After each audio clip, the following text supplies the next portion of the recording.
Hello everyone, how you guys doing? Welcome back to the official Nick Walsh TV channel. We're back with more 50K Spin Go challenge, and we are making a lot of progress here, guys. Let's take a look at the graph. Let's start there. Let's take a look at how we're getting on so far, and we'll talk a little bit about where we're headed very shortly. Over here. All right, so here you go. Graph and review. Welcome, guys. As you can see, we're winning more chips than we're losing. That's step one of the mission. Step number two is to win enough chips over break even in order to beat the rake and to conquer this wild format that we call Spin Goes. You guys can see that we've had a pretty significant upswing here in terms of EV, so we've definitely been winning some chips in EV, but also we've had a significant upswing in green line as well, guys. So as anticipated, this long, bombing, slow death that we were living here, we've seen an upswing here. This is good. We're still a considerable way away from expectation, but we don't have control over that. We just got to do what's right and hope that the rest follows. I would say that's about 10,000 chips below EV still. And that has made a significant dent in our actual profit and loss as well, guys. So far we are down $1,160. Now I would say this number obviously is not an accurate reflection of our current skill level. It is impacted heavily by the number of chips we win, also by the multipliers and stuff like that as well. But we are doing a lot right, and of course this does not include rakeback, guys. So the last time we did the rakeback calculation, we had just over $1,000 in rakeback. So we're only very slightly below break even, including rewards, which is obviously a big factor in Spin Goes. But what I would say is, by the time that we've ended up closing this gap, because it will happen eventually, right? And heaven forbid we even go above it. By the time we finish closing that gap, I think what we will ultimately have is a decent ROI. The other thing that I've mentioned on a couple occasions is our performance in 10x or higher multipliers is so out of this world that by the time we get to break even theoretically in chips, our actual dollars won should be significantly higher than it would be for somebody who is performing at that same rate across all stake levels, right? So there's this kind of unaccounted for variable that we don't see in pure chip EV that we're looking at right now, where you're actually going to win more in the bigger ones that are worth more money with more chips in play. We're doing much better in those than the average bear, so that's good. But one thing I also want to point out, guys, because I'm getting really hung up on getting this chip EV to a certain point. At the moment, it's at 15. Over 4,149 games. But I want to do a little thing here, and I want to indicate something that's made me feel a lot better because I feel it. I feel that we are actually crushing this game much harder than when we set out. And obviously, the results at the very start are going to weigh us down until we can outperform them in greater volumes, right? So if I filter this graph specifically for 01, let's say 09, 2025, so that was 9, 10, 11. That was, this is basically 3 months, less than 3 months. This is over the last 2 months or so. You guys will see what the actual value is in a moment. If I filter for the most recent sample, this is us having studied, having put in the time, having put in the muscle work to try and become better at this game. We'll see a very different complexion. So first and foremost, let's look at the graph once it's done loading. So first and foremost, you guys can see that the graph is going up at a much higher and faster rate. This is a good-looking graph, right? You can see that we're running below EV, but whatever, that's not what we're interested in. Over here, you can see our chip EV is actually closer to 18, which is where I feel that personally we are playing at right now. I have on some authority that 18 or 19 is going to be towards the top end of what is possible at this stack depth on this current platform with the current meta. I would like to imagine that, given the fact we're playing a relatively low volume, we can outperform that still, and I'm going to do my damnedest to do exactly that.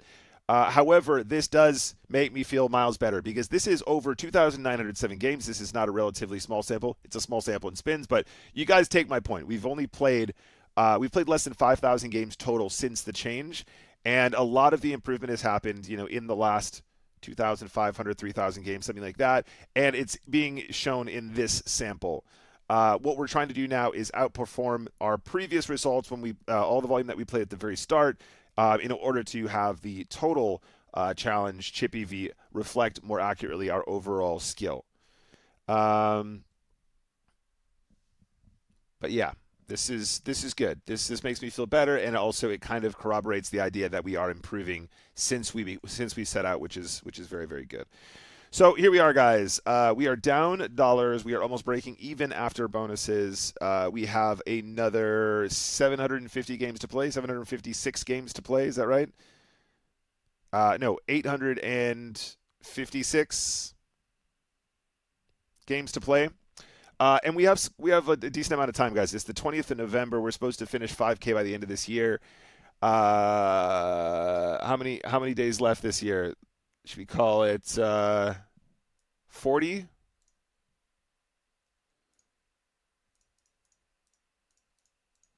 21 games an average on day, something like that. I mean, every time we sit down to play spins, I think I play about 20 games, more or less. Um,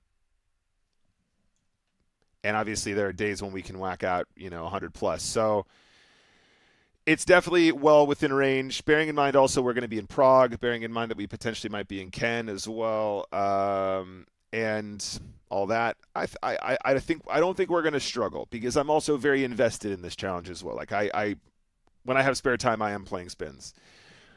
Because having this number be at 15 and not more accurately reflect my current chip EV is what drives me to prove the world wrong. But yeah, guys, we're doing good things. We've made some big improvements to the game. Let's go ahead and fire up our first game and let's get it started. What we're going to do today is we're going to one table again. I really enjoyed going back to the one tabling last time. I felt like I was having more of a stream with you guys rather than being like switched off and focused on the games alone. I'm clearly getting through the volume, so I'm not worried about us, smashing volume on stream necessarily. And generally speaking, the feedback that I always get is that everyone prefers when we one table because we have more of a chat, Everybody in the chat, hello. I've ignored you so far. Hello, hello. Raksha and Tom taking care of us as always, of course. Hello, Stian. Good to see you, mates. Ed K in the chat as well. What's up, Dunbar? Thank you very much for the sub, by the way, mate. I saw that. Appreciate you, dude. We will reunite eventually, or unite for the first time, I should say. Zintex, what's up? Spin me right round. In fact, Zintex. Why is poker so fucking hard? Oh man, some absolute bangers. My musical brother. Welcome. Speed, what's up? Good to see you. Messenger, hello. John Edwards, hello. Hello, how you doing? Aside from being, it is freezing in Brighton today. It was actually 0 degrees C in Brighton today, this morning. I've discovered a bit of a cool hack though. So I'm here in my lovely office / the spare room. It still needs to be renovated. There's still work to be done here in this on this beautiful room. However, with my computer here, the beast that it is on full whack, it kind of heats the room up for me. It's actually quite cool. So I wake up in the morning, it's a little bit cold, put on a hoodie, turn on the computer, fire up, do some admin, and by the time the spins come out, the room is actually nice and toasty. A little bit of home efficiency tip there for you guys. We did get a little snow yesterday as well, true. It was we got chunks of snow yesterday. It didn't stick, but it was coming down heavy. Close the door, turn on the computer. In the 2x multiplier, let's gamble here. Let's gamble.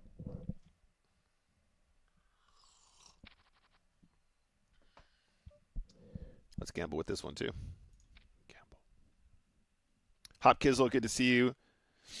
What's up, Brandon? Good to see you. B-Myth. The man, the myth, the legend. What's up?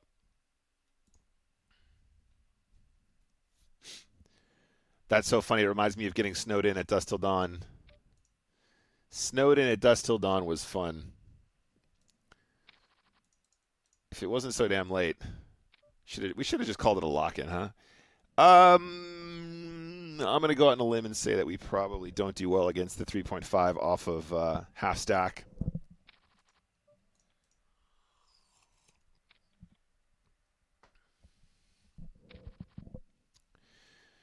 Yeah, we will, mates, but things just got a little bit more tough. I became a dad for the first time 3 weeks ago. Goodness me. So my free time is non-existent. Perfect time to sit down and play some online poker in your free time. Perfect.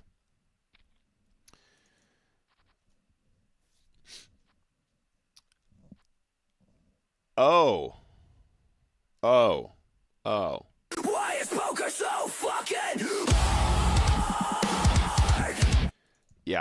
So what I will say, guys, is overall we have certainly improved. We're still not running so good in the all-ins, but by far and away, the biggest drain on our overall EV is being all in situations where you're always all in and running into monsters. Now, granted, 9-7 suited ace-king, you're doing okay. It's not the end of the world. It's like 60-40. But flopping trip's no good, huh?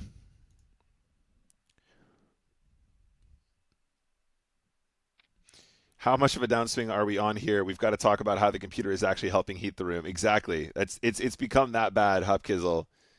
The downswing has started funding itself. The downswing is actually funding itself now. Like running into a monster. See? See what I'm talking about, chat? This is what I'm talking about! Why is poker so fucking Literally a star spot, no problem. The shove, it's monstrous. It's so profitable, but they always have you dominated. Almost spilled my coffee. That would have been a real bad beat.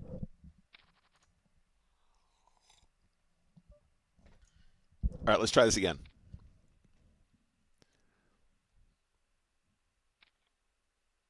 Okay, not dominated. Where's the jack? Oh, that's strange. That's strange.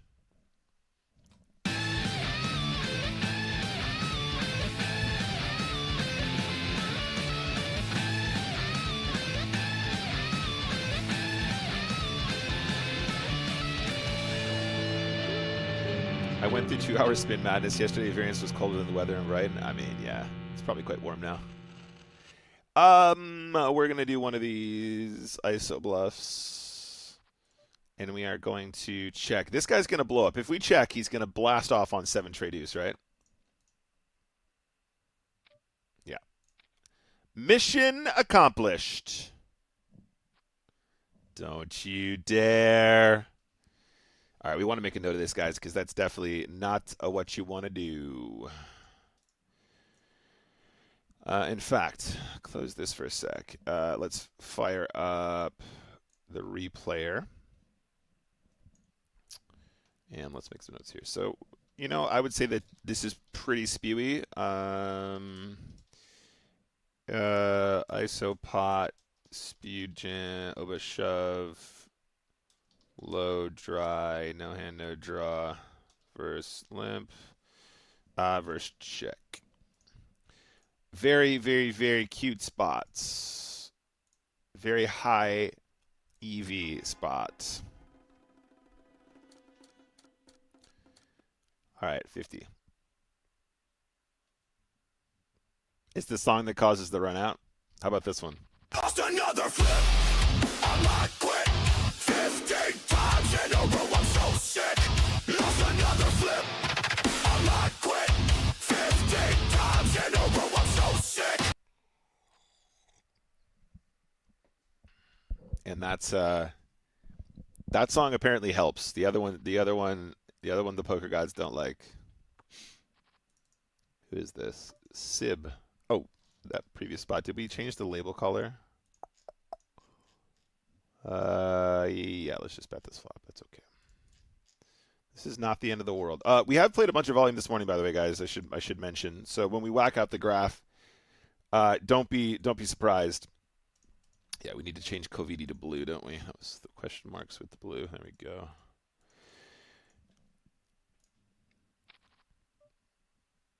I couldn't see the run out because of the huge DMCA message that popped up on stream. Perfect. Perfect in text.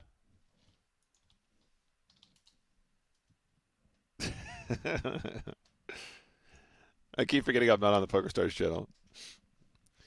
All right, Sib. I don't know what you're playing at here, buddy, but you're being kind of wild right now. Pipe down over there. Pipe down, mate.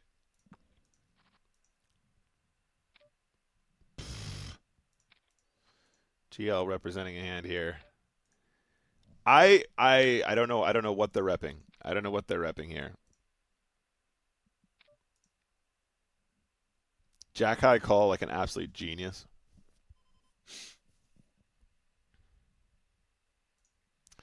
All right, Sib, you're being crazy right now. You're being crazy.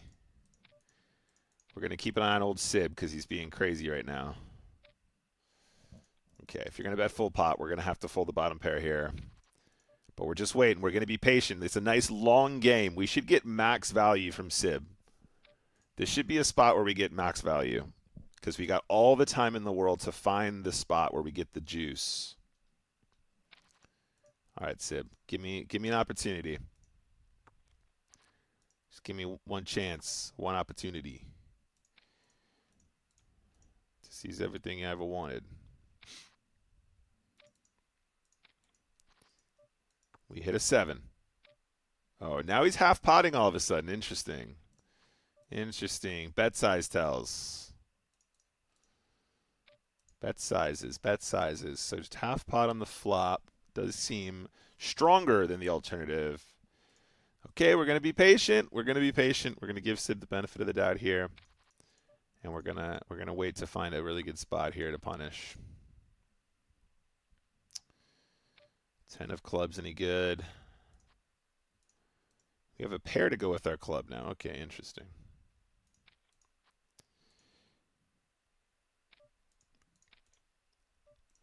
Nice hand, sir.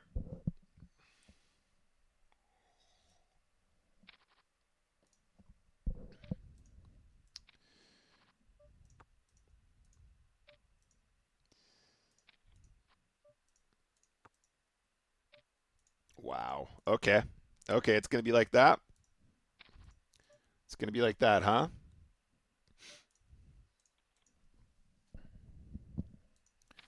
It's going to be like that. All right, we're going to take out some of our weaker limps then. Because our friend is running us down right now.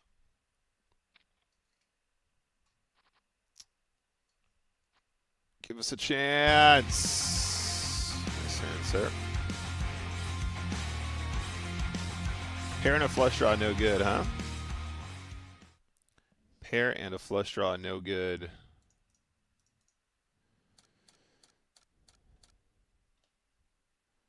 Using flips for fun. Thank you very much for the follow. That was Alan Webb. Thank you for the follow as well. 16 minutes ago.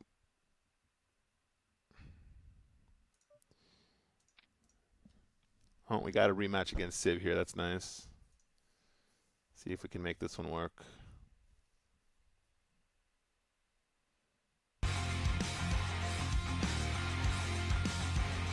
Thanks for the follow. Chip Zay.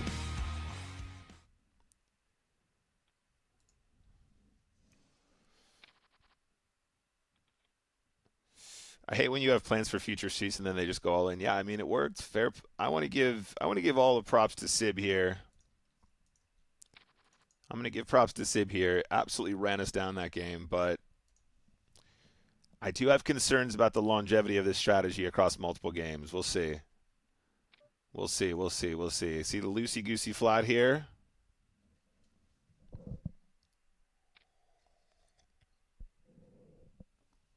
Very over-aggressive Master Gurgu, yeah. And we're just running into monsters, guys. We're just going to run into monsters all day, and we're never going to suck out either.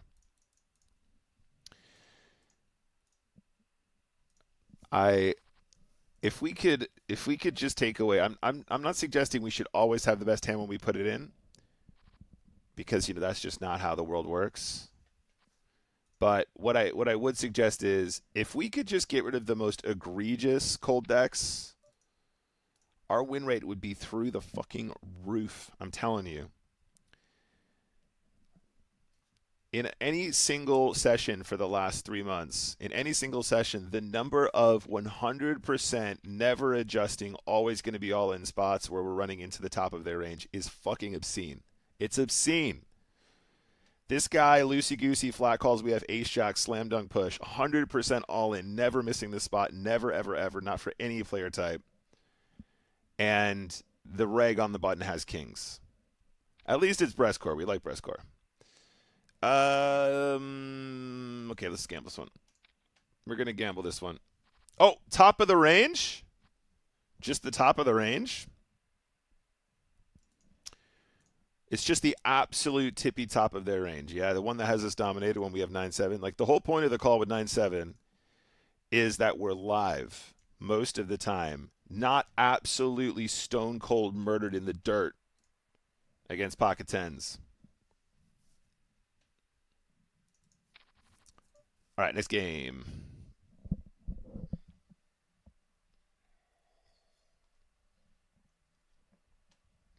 I think it's fair to say this guy is a reg, by the way. I think we've played enough with this dude. No notes, and like lots of hands played. I think that's usually a pretty good setup.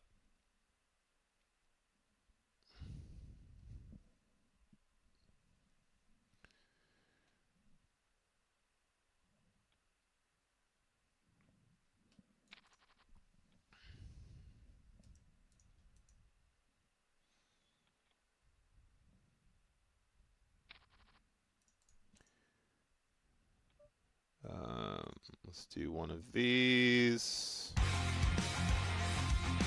Spike, thank you for the follow.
Hey, Richie Rob, what's up, buddy?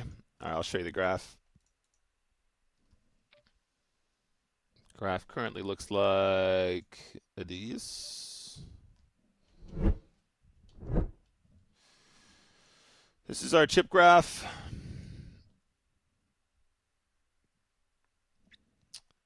We're winning chips. We're winning chip. We're winning a lot of EV chips. We're winning a decent number of EV chips right now. That's what I'll say. All right, this is a tricky one for us now. This is very tricky.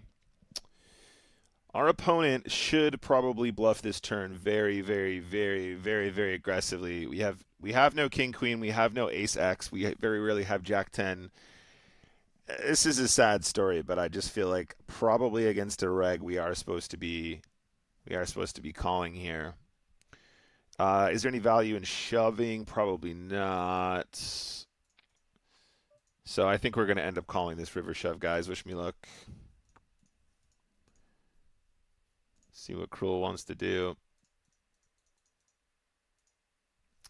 Our opponents will have king queen. They will have ace jack. They will have jacks. They will have tens. They will have aces. Oh, this is such a sad story. The problem is that we can have missed diamonds. We can have tens that we still fold. Yeah, beautiful.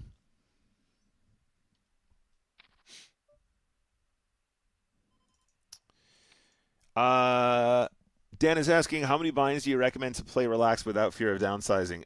That's a very good question. There's always a fear, buddy. There's always a fear. I felt the sting of the fear.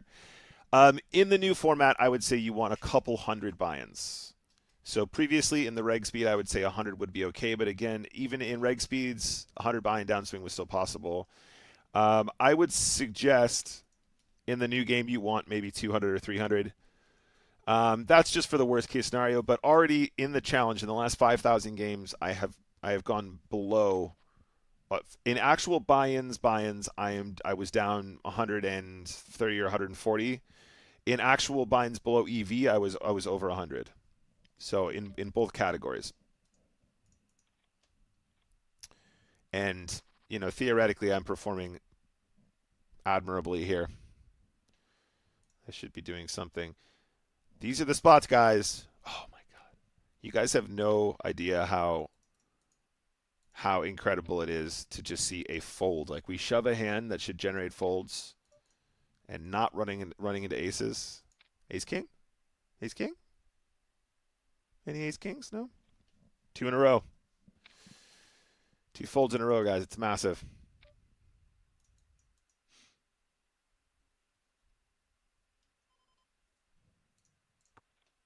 How you doing, Richie Rob? I miss you, mate. Hope you're well.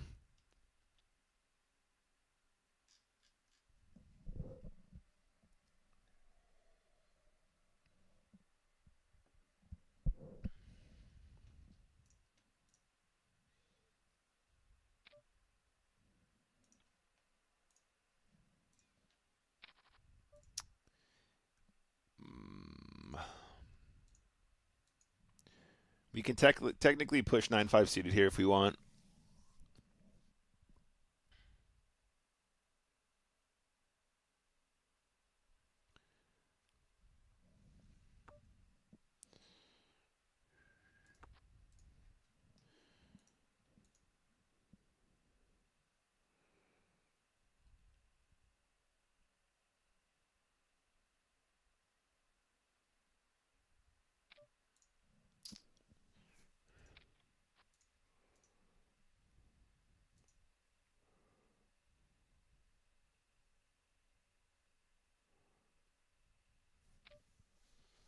All right, we're going to push.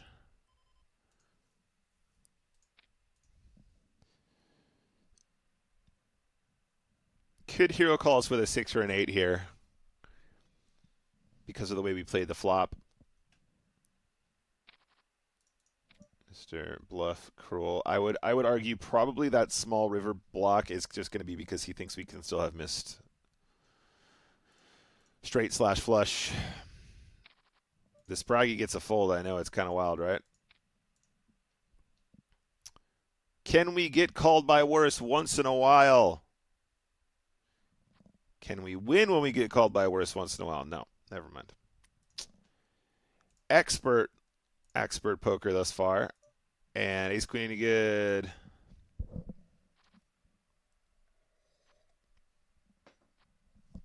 Back in the game.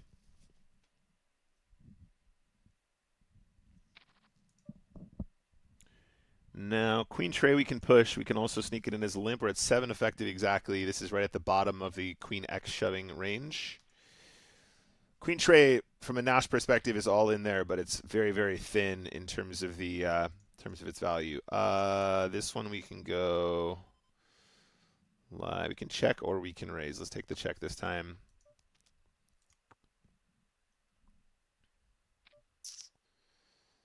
Check raising is too strong when we're this strong.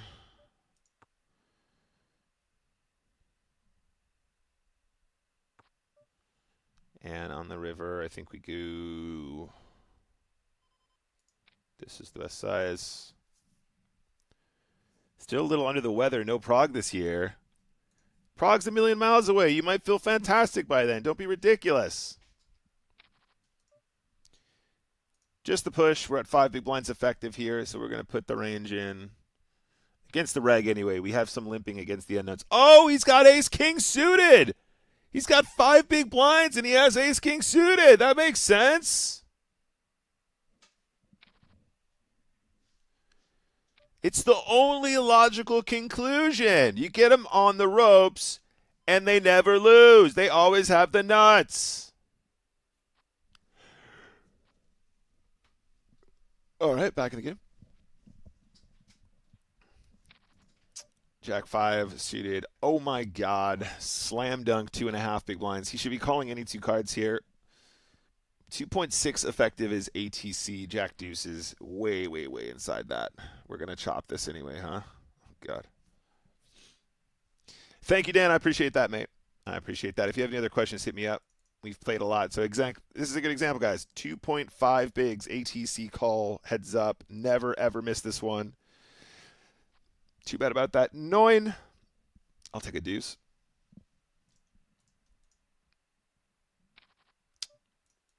Went 2, regs, go to war, go to war. Ace king.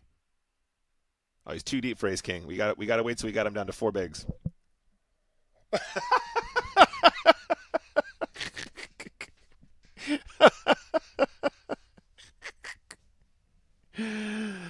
Oh my god, it's so stupid. It's actually so stupid. Oh,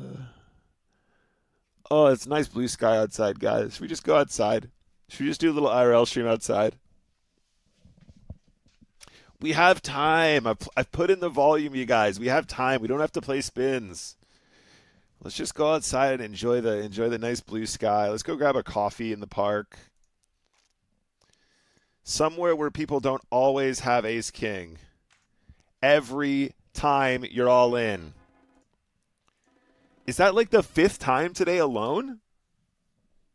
5th or 6th? That was like 3 in that one game.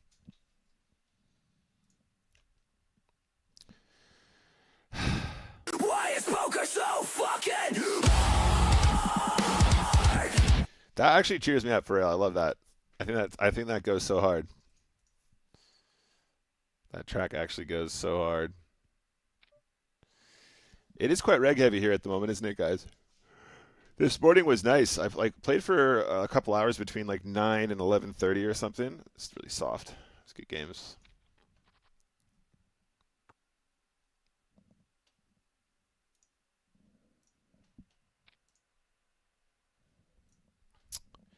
Why is poker so fucking hard? Can't be my family, can't be my kids, can't be my time.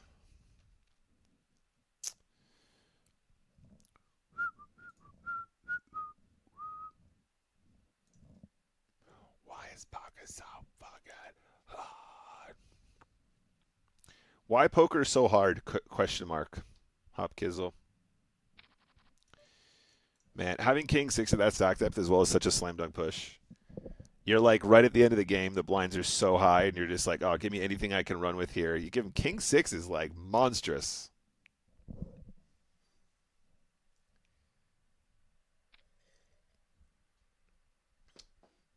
Ooh, this is a call if CO folds here.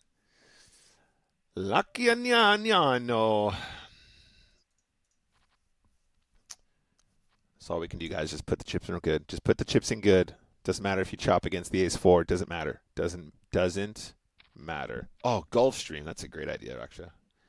Maybe we should play golf today. It's looking kind of reg heavy. Maybe today's a good golf day. Do we have anybody online who can join the game? Oh, golf stream sounds great. That's a fantastic idea, Raksha. We could do another 30 minutes of spins and then just play some golf and just relax. I say relax. We're playing with no previews.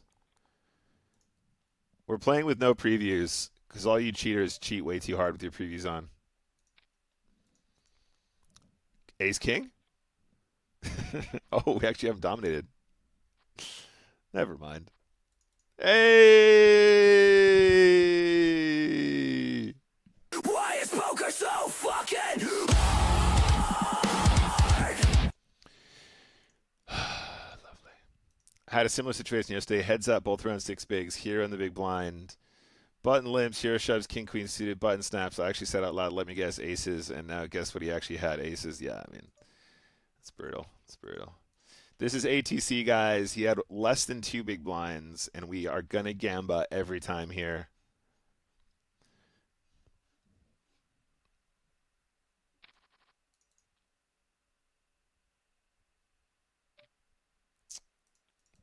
Okay, monstrous chip lead.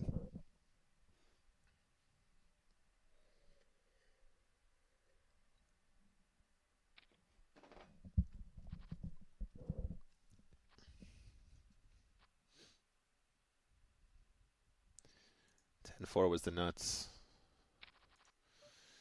Ace-6 is the nuts. Does anybody, do either of these two want to just have a monster here? Okay. Okay.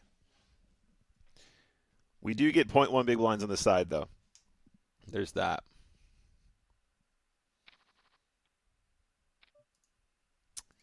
Yep. ATC, guys. Whoa, it's a monstrous start.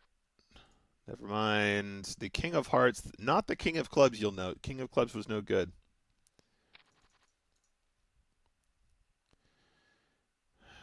We won't be folding Ace-7 either, guys. This is all because we chopped when we got it in good. Can we at least lose to both players?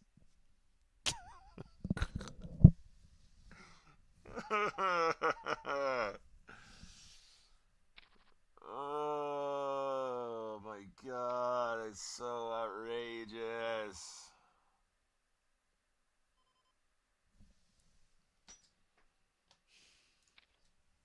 It's actually outrageous. Chat, it is outrageous what we have to put up with.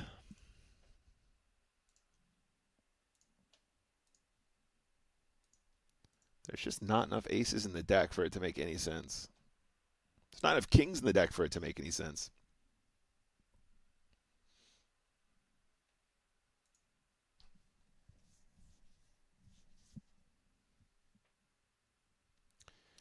It gets played when you win the hand too. I mean, it does when we have to win the hard way. Exactly. Zintex gets it. Zintex gets it. Sorry, I'll lay off the button for a bit, Tom. Sorry.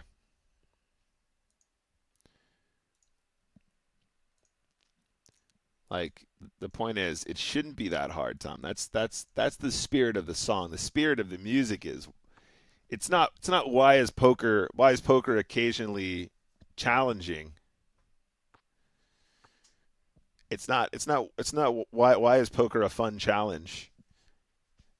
It's not why do I occasionally struggle. Why is every single chip won like the hardest thing in the world? Best hand, worst hand, 100% shove, 20% shove.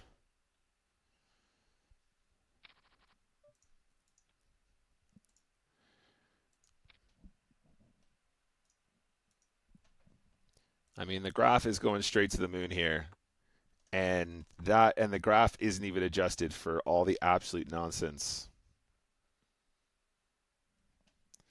The graph does not account for the absurd number of cold decks that we have to suffer in this game. Not even close. All right, 100% call here against Reg. What do we think he's got? Place your bets now. 8-9 is a good push, to be fair. 8-9 is a very good push there. If you're breast core, I'm feeling good about that.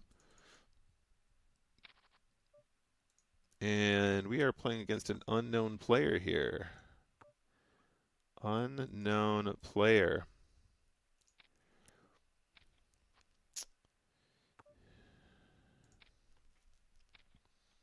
Max value. Max value against a 6. I think he's got a 6. He's got 10-6. That's even harder to fold. Fair play. I will be check raising here, guys. And I will be check raising to 2.05. If the bluff goes wrong, check the turn. Now we're going to check, and he's going to check, and he's going to have 10-8 of diamonds, and we're going to win with Jack high. You ready? No, top pair is also good. The wishful thinking didn't work out.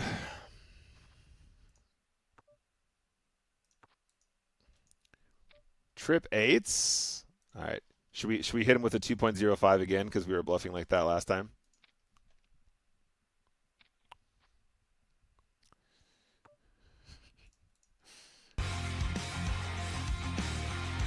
Thank you very much for the follow.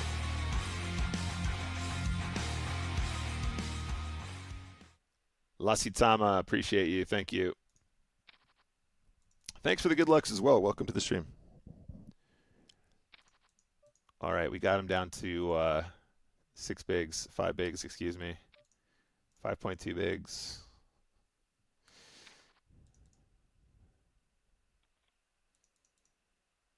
Gonna sneak in a lot of limps here in position that we wouldn't usually have. He snap check pre, we gotta bet the flop. He never has an ace. He's not gonna have a queen. So we're gonna go like this. Max on the turn.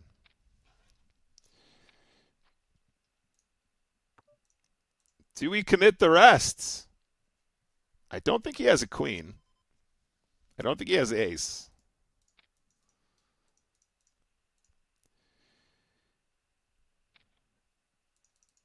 That's fair, but I like the triple for that reason. I actually think we played our hand well there. I do anticipate the bottom of the range is going to fold. We're targeting a 5 or a 3, really. It's a good triple.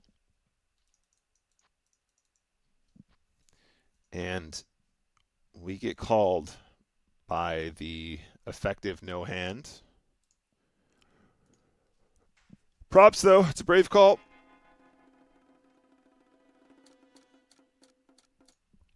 What's up, Kmars in the chat? Hello. Hey, Nick. Always love the streams, even though I don't play much spins. Is that weird? Not at all, actually. A lot of people feel that way, buddy. I've had a lot of people join the stream, and they've said, I'm not a big fan of spins, never really played them, but I like your stream. Or, I thought spins were bullshit. You've shown me that actually there's a little bit of skill to them. And that's really cool. That's exactly what we're looking for, man. Thank you for, it's not weird at all. Thank you for hanging out with us today. Lighter Maximo, what's up? Good to see you. Tips for bankroll management, VCL. It depends what game you want to play. If you want to play spins, you need a much bigger bankroll than you would if you were playing cash games, for example. Wow, this is no good. This is no good.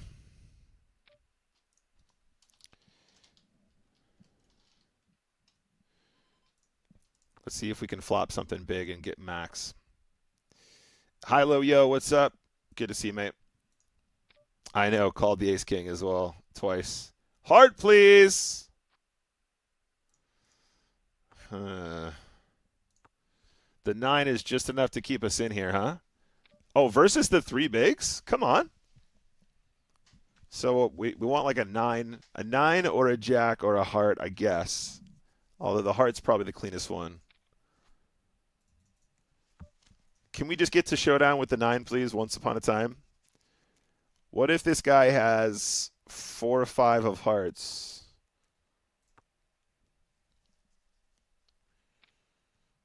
We have a note here that he limped the button with ace queen before as well. This isn't really a spot where we hero, is it? We just need to like win a pot where we actually just have a monster draw and just get there, right? Good fucking Lord. Why is it so hard?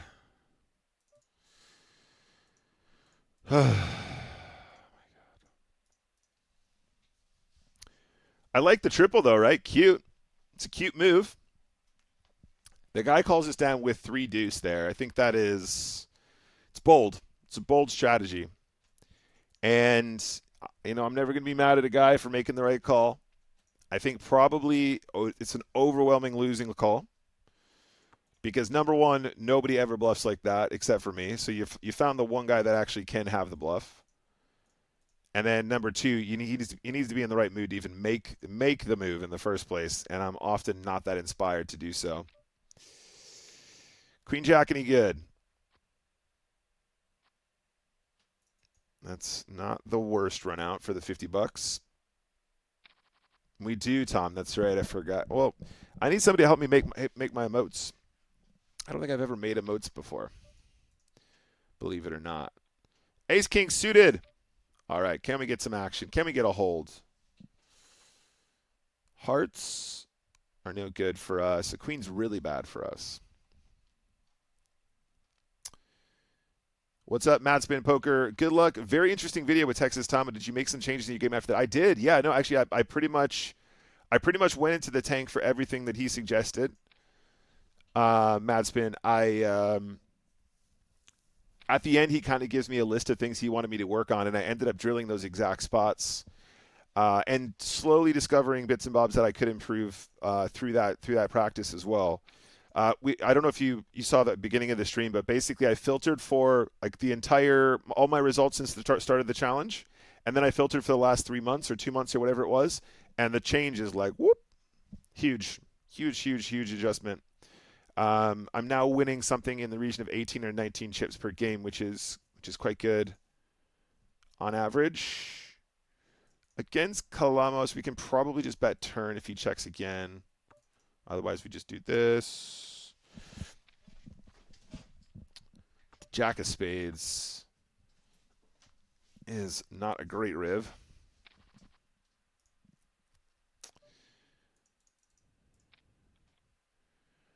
All right, let's get back in this game here. I want to win this 50 bucks.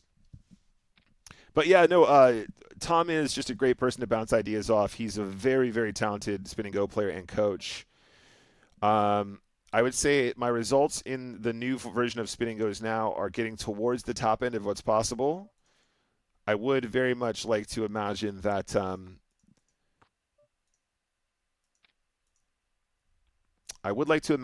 heading towards the top end of what we can accomplish in Spin and Go's, but we'll see. I need to put in some more volume. Basically, like the first 2,000 or 1,500 games was basically me trying to work out, like what I needed to change for the new faster version, and then putting in the study, and then putting in the work, and then putting in the volume to try and practice it. The last 3,000 games or so have been much, much better.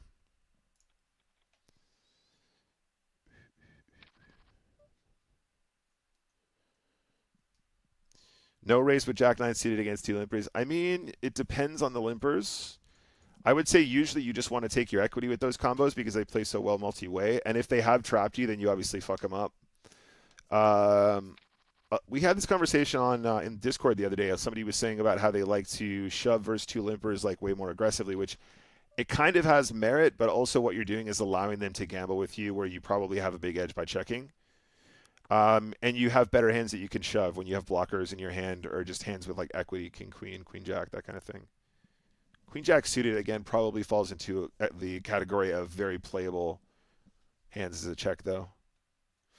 Jakers, I'm glad you enjoyed it, man. I'm gonna cut that up into some bits for the reels, but I was gonna do it for short form only, but it ended up being so good I just put the whole thing up, and I'm gonna just take some snips out of it for people that don't see it, and I'll just indicate it's online. Yeah, got to push this one, guys. Wish me luck. Stop running into big hands. I'm not dominated. We're not dominated. Okay, that's fine. 50 bucks. Gambles. Mad Spin, thank you very much. We have kind of started upswinging to a certain degree. We have a long way to go to catch up with the actual expectation, but we're definitely not doing as badly as we were like a couple weeks ago, even last week, I guess. All right, if we limp this and they shove, we got to call it this time, but we're going to play King Jack in position as often as possible. Do we bet the turn here? Probably deny some equity. Build a pot if we get there too. Oh, fuck me, that's the worst. It's the most annoying outcome. Oh, man. I mean, he shouldn't really ever have any check shoves, so we can't really beat ourselves up too bad about that, but this is no bueno, man. There's not really any hand that you want to do that with, to be honest. And it's just an indication of somebody who's panicking because they don't know what to do. So we're gonna take our time. There's no need to rush, and we're just gonna play our game to the best of our ability. All right. Well.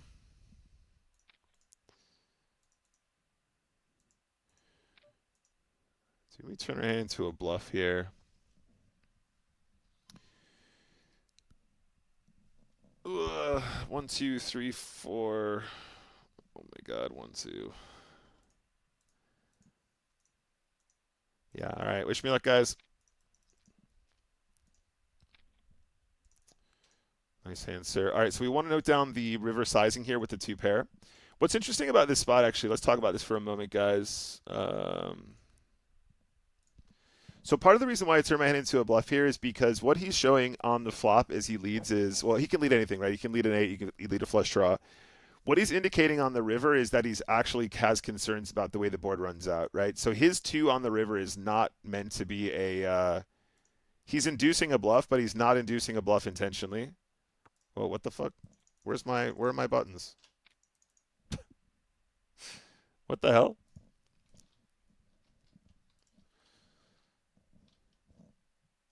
One sec. History. Okay.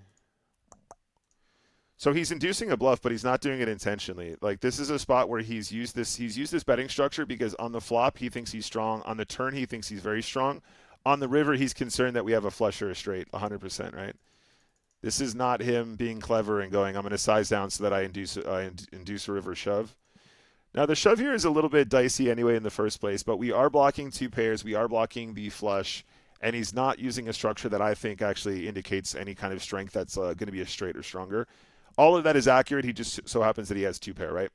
Fair play, nice hands. You know, he's got max from us. He's dogged us here for sure, but what we want to indicate is that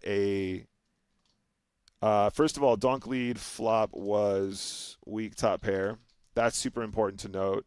In addition to that was donk, donk, small donk river was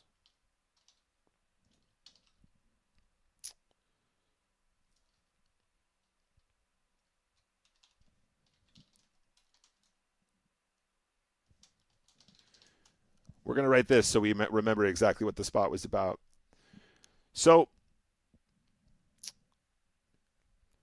we're coming to the conclusion that he probably, like when I see people do this, a lot of times it'll be a weak jack. It'll be something like an 8 that has us out kick. That's the problem. Like, this is often going to be enough of a hand to call if we have a better kicker than a 3. So we've deduced that we probably do want to turn a hand into a bluff, which was accurate. We've deduced that he's probably not as strong as a flush or a straight. So we've kind of found a reasonable spot to put the chips in here. We have run into sort of the top of what I would consider his strongest range. Because really the way he structures his bet here is he's saying on the flop, I have top pair, I'm leading. On the turn, I've improved. I'm going to bet small because I've improved and I feel very strong. And on the river, he's sizing down again because now suddenly he's concerned about the spades and the straights.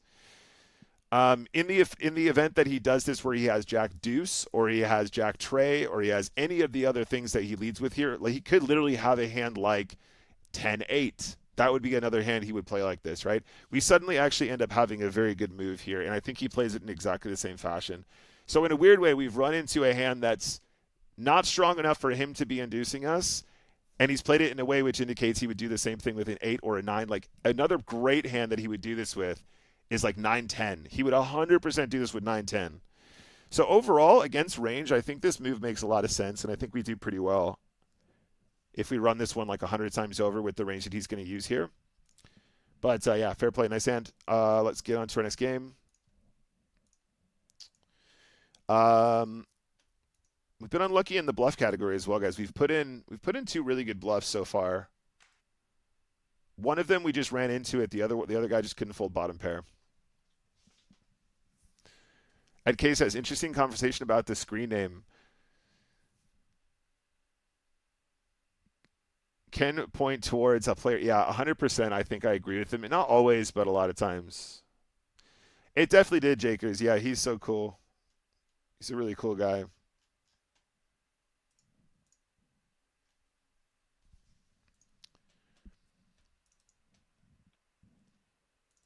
Yeah, the more I think about that previous spot, like everything makes sense. Like we definitely are, we're along the right lines that we know that we're not going to get to showdown enough with the best hand to just call for the small size. Like he's leading there because he has weak showdown. Potentially he's kind of undervaluing what the 2 pair is, which is what we saw with the Jack 4. Like Jack 4 is not weak showdown, right? Don't get me wrong. What I'm saying is I think he does the same thing with like his entire range, especially on a board like that where he could have, you know, bottom pair, middle pair, and he's just thinking, well, I'm gonna lead here because I don't know what to do. Basically, I'm not sure how to play this hand alternatively. But we did one buy-in against that guy where we tripled off and he called us with a turned bottom pair. So not even bottom pair in the flop, bottom pair overall after 5 cards come down. We run into Jack 4 there, but I think probably, like I said, if we do that 100 times, we're going to win that more than half the time with the way that we played it with the tray blocker.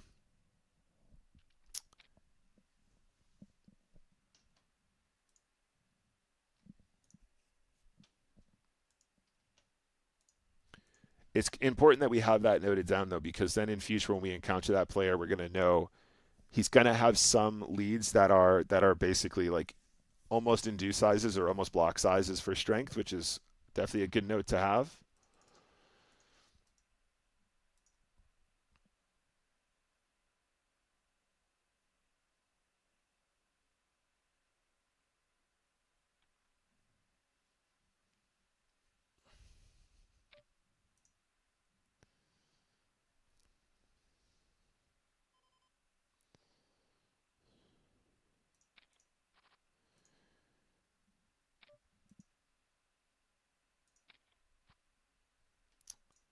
Top pair? Straight draw, flush draw?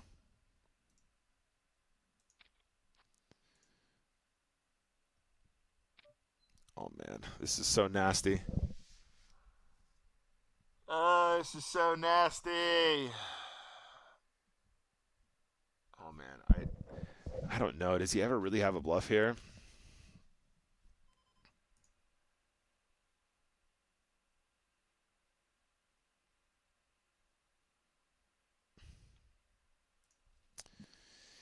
Oh, I think that's a big fold, guys.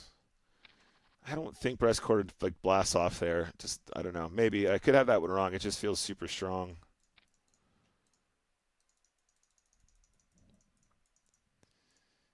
Jack having the jack of diamonds is so gross as well, right? Blocking ace jack is like pretty relevant.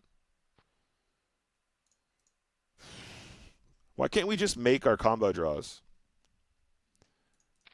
Why can't we just get there once in a while when we have the monster draws? I don't know. Breastcore might be bluffing here.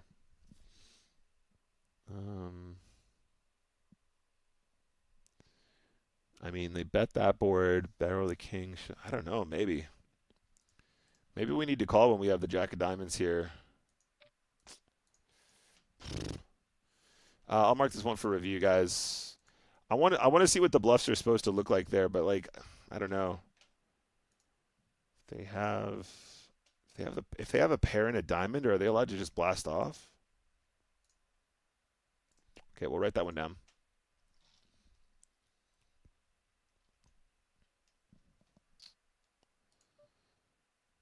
Mark hands. Okay. All right, we got that hand marked up now. Let's take a look at that after stream is done. That king jack one's so tough against a reg. I mean, honestly, maybe we should be finding some hero calls.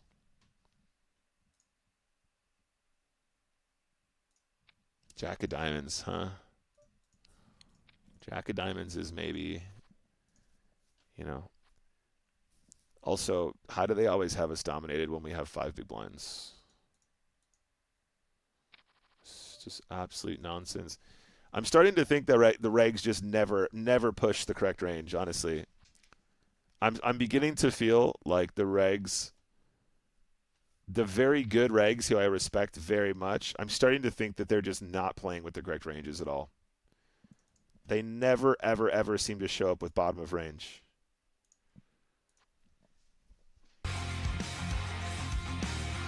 Thank you very much for the follow.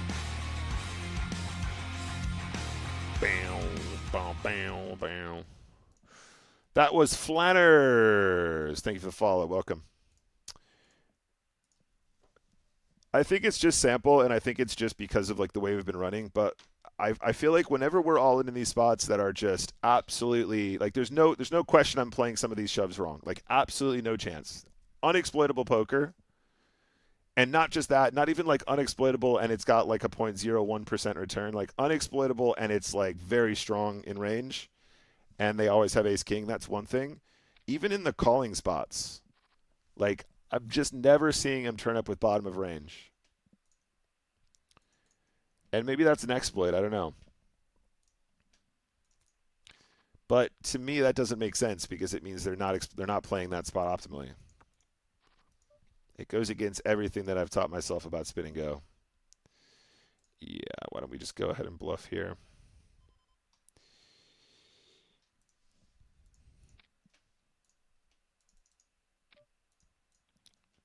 Sick bluff, Nick. Sick bluff. Set the tone. Just set the tone here.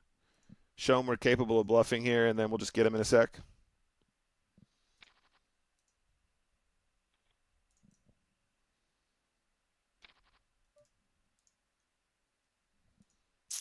Set the tone. Gone lead. Oh, my days! Set the tone. Set the tone. That's how you get them, chat. You show them you're capable. You get them all excited. You check raise. They're panicking. They get their blood going. And then you get them. You catch them. You absolutely snatch them.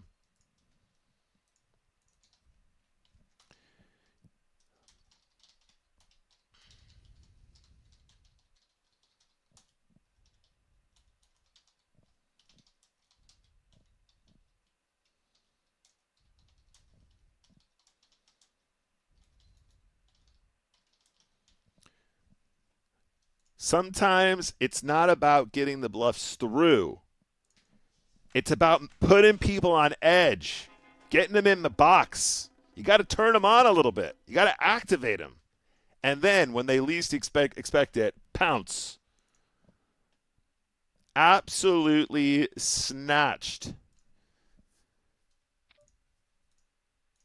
The snap call Aruni.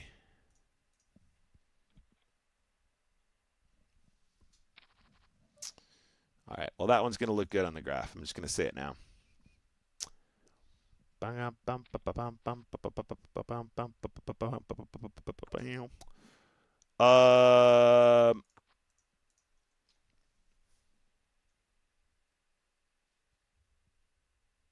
We have a queen.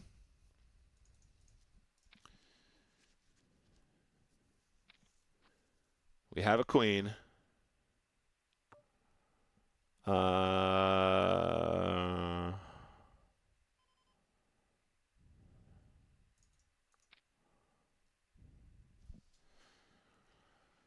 If we get check shoved on this river, I'm going to cry. Nice. Getting paid by King High. Interesting. Interesting. King High call is interesting.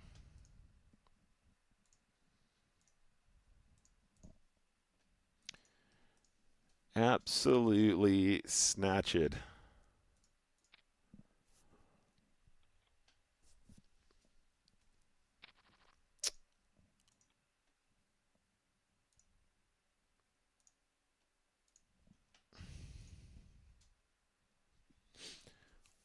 $100% equity.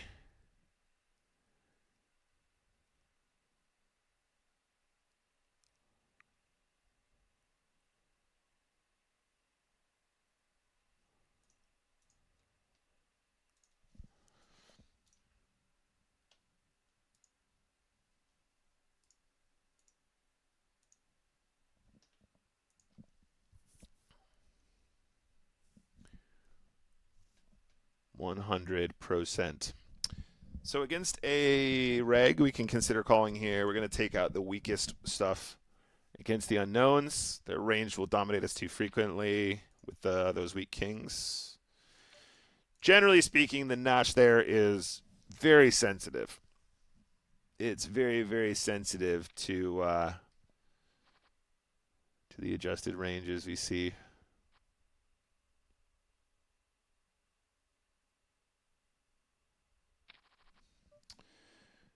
Ace King, pretty good hand. Let's have a little weird limperoo here.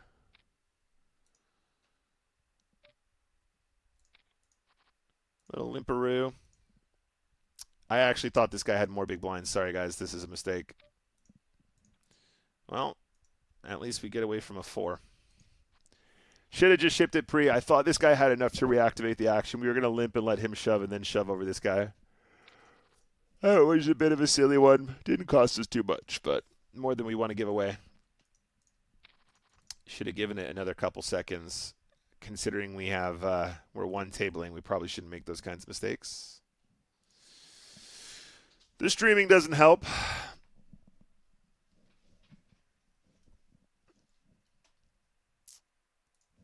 Silly Billy. Oh, we rivered the straight as well. Hilarious.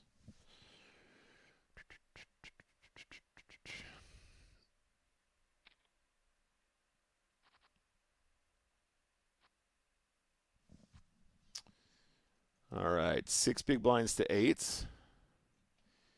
Heads up for the 20 bucker. 20 bucker! Jack. Jack. Oh. Calls in the jack. Let's go. Go gadget call button. 20 bucker. 20 bucker. All right, to the next game.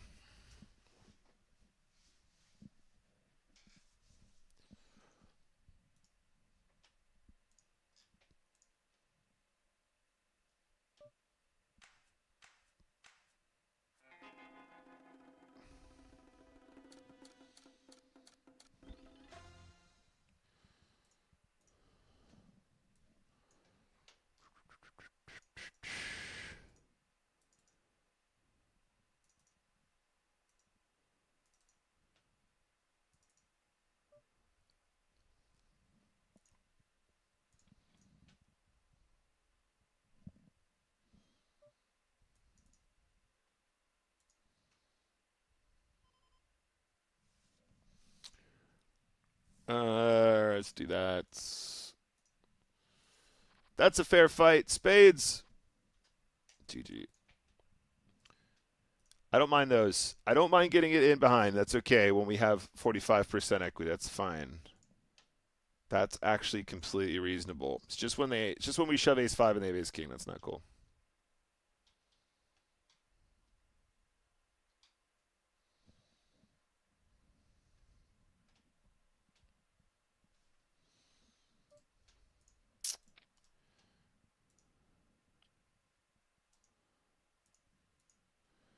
No action with the 9s.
All right, ace deuce call.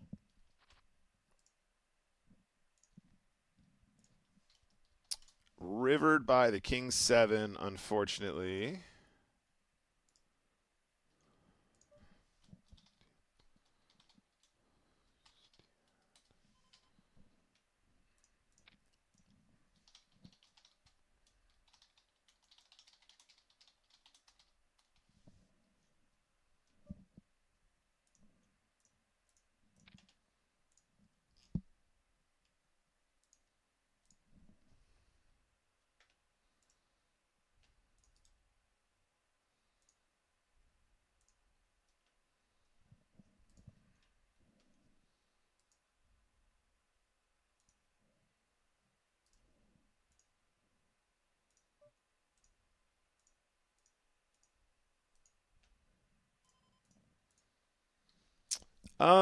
This one's going to be close.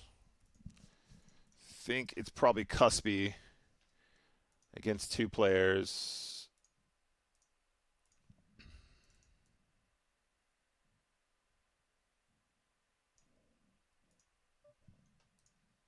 This one is not cuspy at all.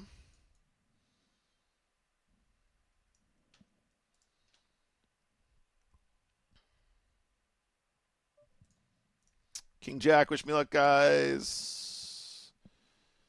Slight favorite here, pre.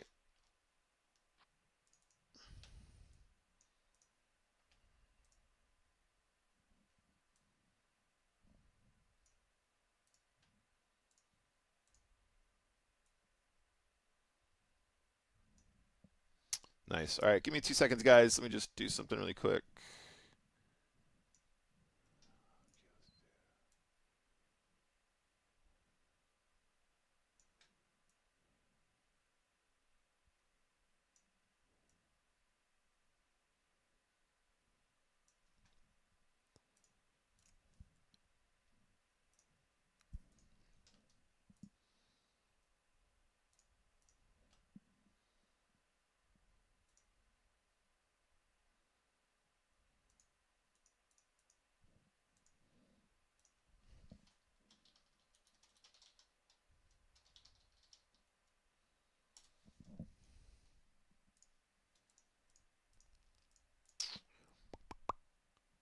Sorry, guys. 2 seconds.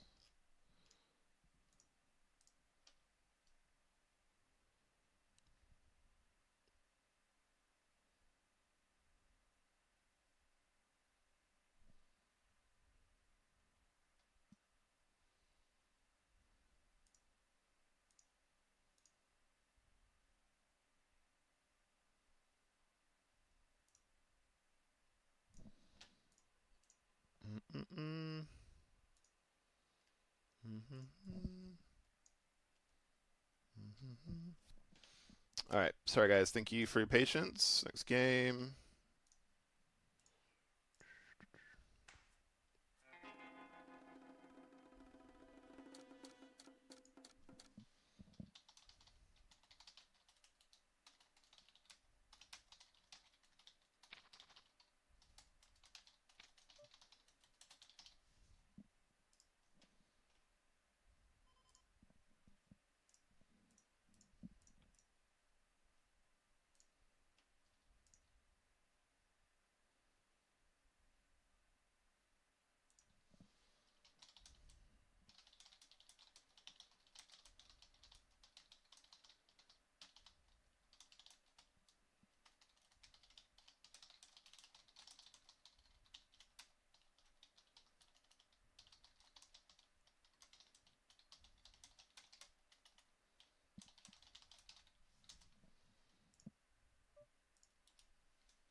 Pocket Queens is a good hand, guys. What do you think?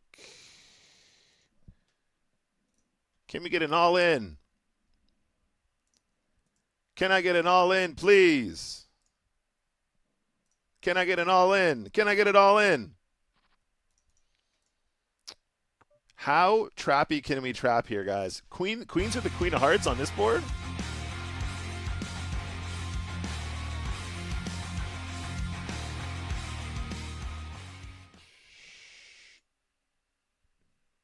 All right, I think the trap might work here.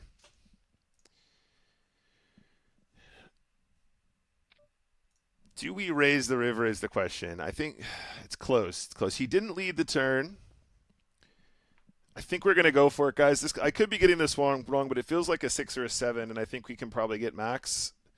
Does 8-9 just lead the turn when we check flop? Probably, right?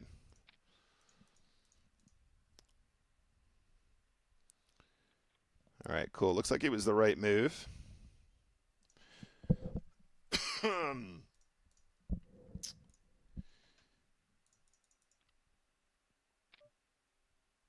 Adding mistakes to make us feel better about our own play. You're too kind. I mean, I just want you guys to feel good about your play. Yeah, that's it. Would be interesting to see what the calling range is in that spot with King 9. They were slightly deeper than that, Ed. So they were, I think it was more like 4 and 4, if I'm not mistaken. So let's go back to the King 9 spot really quick.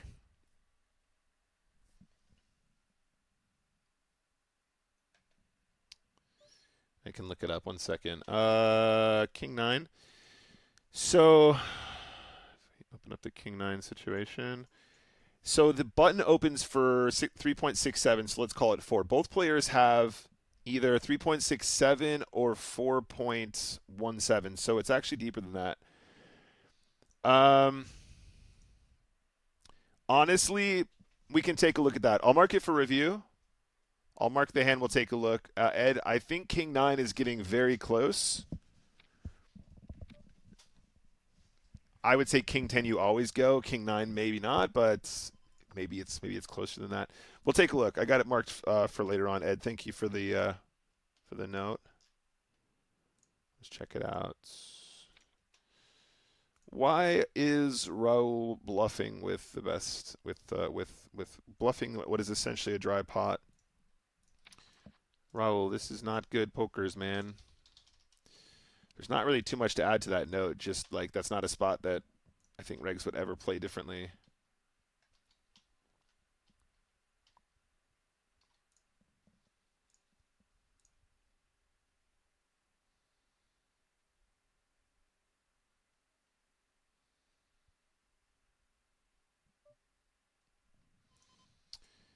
Yeah, we're all in here, guys. We're getting called by 5 high. That's always fun. Okay. We do have a note to add now. Because there's no excuse for that one. It's not even remotely gambleable. You know, give him an 8-7 suited. Give him 6-5 suited, and I might even just say, he's flicking it in, whatever. It's a 3x. But 5 tray of spades. Come on now. Come on now. Come on now.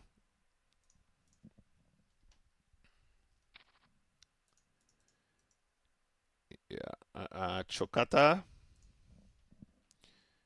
Chocata. Did we chop that pot? Okay, so technically this is a call against the unknown.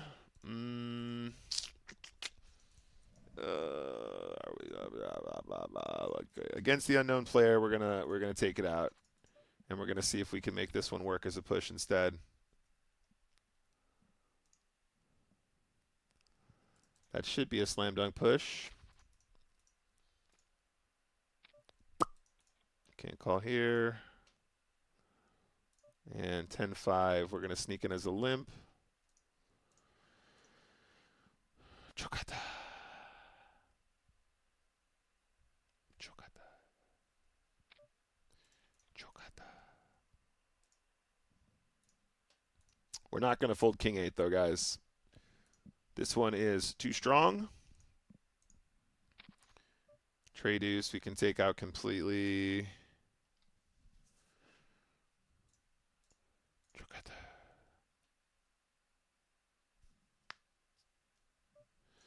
And nope, not that one. I'm side calling with the queens, probably leaving money on the table, sometimes not jamming. I feel like it's hard to get called by worse. I think I'm with you, Tom, and that's definitely a consideration. I think on the paired board though with the jack, so many people. I mean, look, today we've had 2 people who just could not get away from any pair. I think maybe sometimes it's like It's not always appropriate, but I think sometimes we need to suspend like what should be realistically possible. I think on that board we're getting paid by like 2 pair quite often. I mean, we saw earlier limped pot board is ace king jack 5 tray, and we triple off, and he calls us with a tray. Like, you know, we're on fire with the move. The move is absolutely in fuego, and they can't let go of bottom pair. So I think on a 2 pair on a paired board like that, where we shouldn't have a jack, feels good. A6. Getting folds is cool.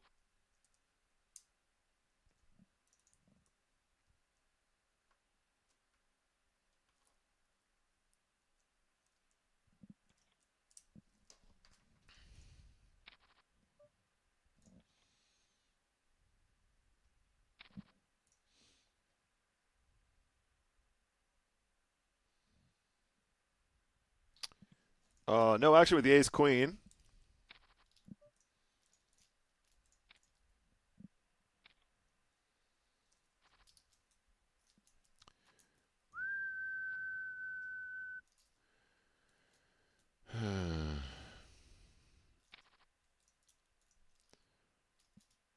Chocata. No! We got to walk with ace queen, and we got to walk with jacks. Can we get some action this time? Chocata. Chocata. That time it worked. Chocata. Nice.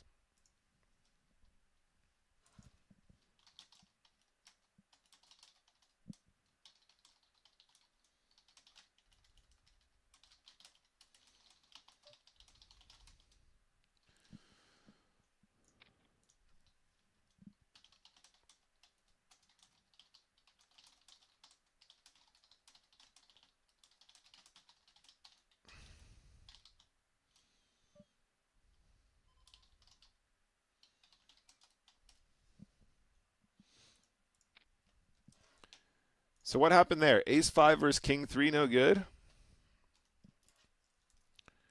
Chocata. Yeah, all right. I think this time we need to call, guys. I really hate calling with these combos against these players, but I think at this stage we're beating like queen jack, jack 10. Technically it should be like 6-7 suited, 8-7 suited and that kind of thing, but you know, you never know if they got those in there. Nice. Queen 7 is a good push here. It's totally fine. I think that is going to be perfectly acceptable from a GTO perspective, if not GTO. All right, 30 bucks in the bank. And we go again. Let's not stop now. Let's just keep blasting. Let's keep blasting.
All right, we'll give him the Chocata floats. Thank you for the follow, by the way. That was Aulin. Aulin's a great name. S. Dukemon, by the way, thank you for the follow. Come on. Give old Nick a 9, please.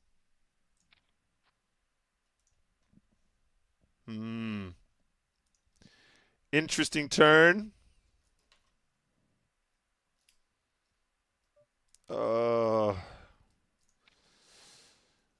dear. Please check the river.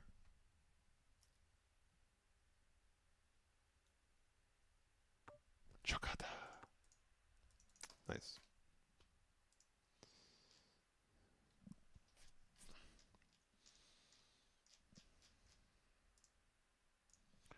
Chocada.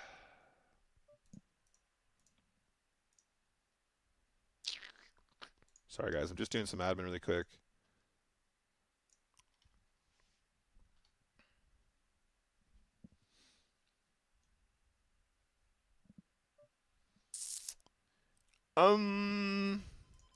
No.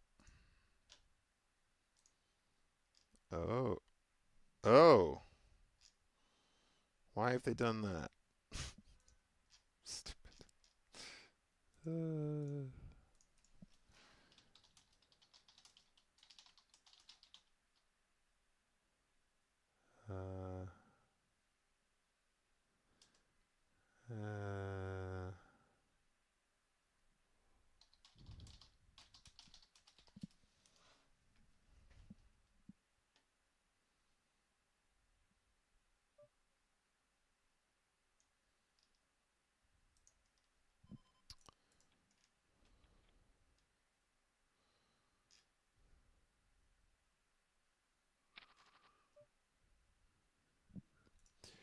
this one is definitely got to go in, though. This one is definitely a push.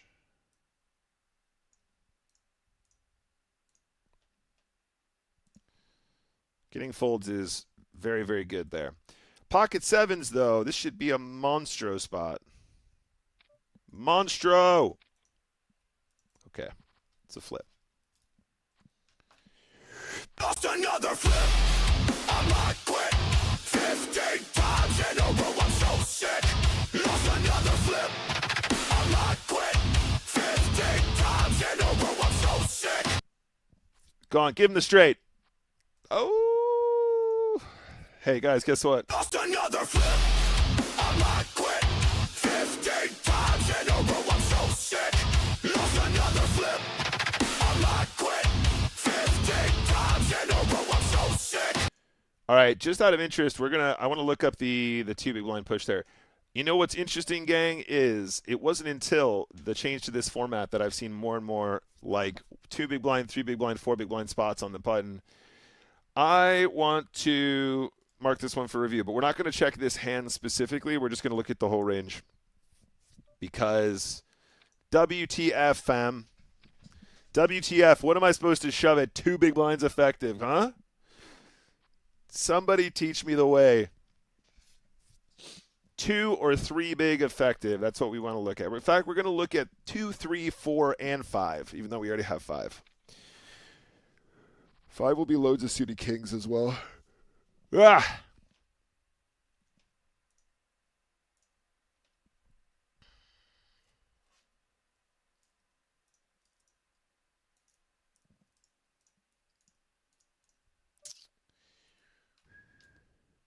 Anaheim is a city in California, if that's what they were going with. Yeah. Yeah. It's a good question. When we see him again, I'll look up the. Oh, they turned a set. They turned a set. Okay. We'll look it up. Yeah, Anaheim is a city in California, I believe. If we see him again, we'll check it out. Sorry, Brandon, I missed that. What's up, Aulin?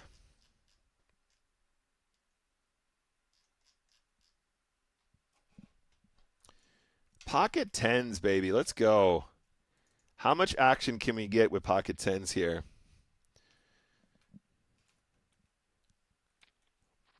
All right. Possibly the worst flop I've ever seen in my entire life. Let's just have a little c-bet.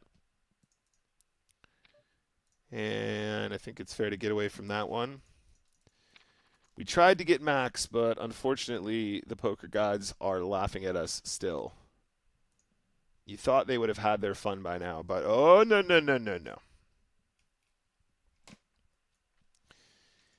That's cool anyway. We're not going to get exploited there. It's not a spot where people bluff jam. And actually having pocket tens means they have way fewer straight draws that they semi-bluff jam. Do we bluff? We can bluff the turn if we want to. All right, let's start bluffing turn. If we're going to bluff turn, I want to do it in a believable manner. So let's go ahead and do this. And then we can shove the river if we need to. Never mind, they're gonna do it for us. I want to go out on a limb and just say I absolutely fucking hate the way they played their hand, regardless of what it was.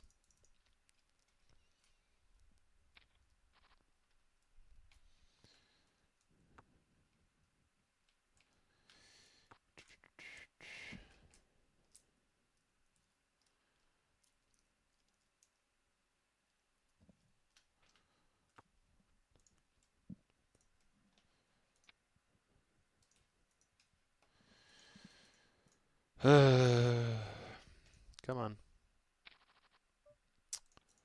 Come on, Chocata.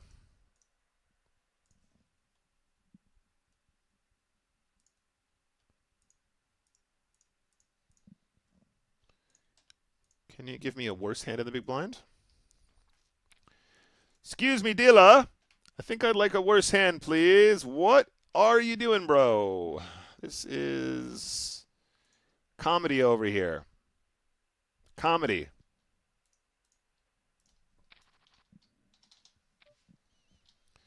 This is about as good as it gets for us. Queen 9. He's going to have some random 2 cards as well, right? We just saw the Queen 7 call. I should have Jan 7-2 just for a chance to spin the wheel. All right, pair of 9s. Chocata. Chocata.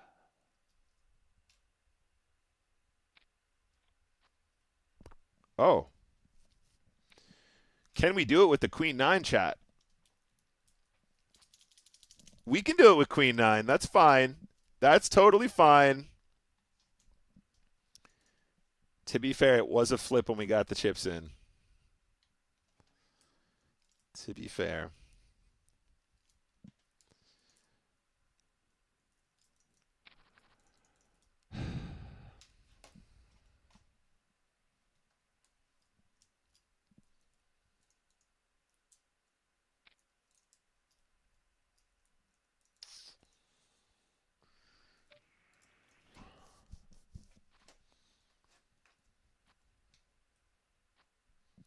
Yeah, King 10 this time is much more reasonable.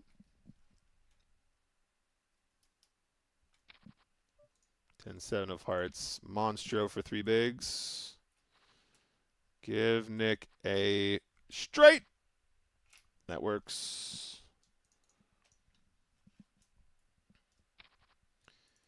All right, we want a chance. We want a chance. All we want is a chance. Ace.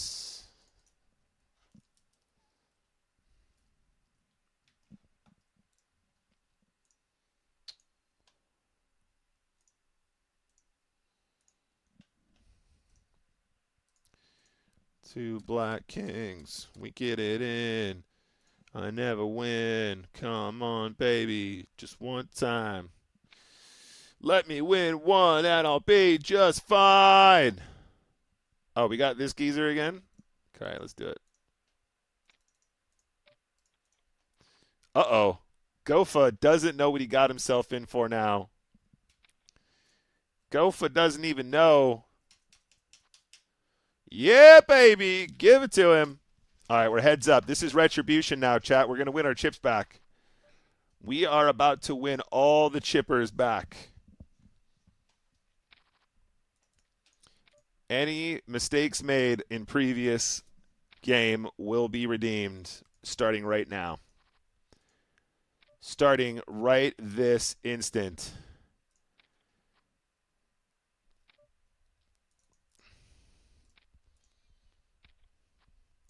Right this instant.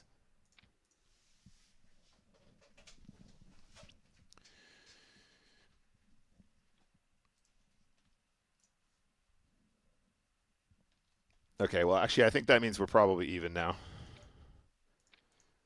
See if we can make this work now with the 10-8. Oh. Oh, Okay, wait a second. Wait a second. Wait 1 second. How weird can we play this? All right, Max Payne. Let's go. Max Payne. GG.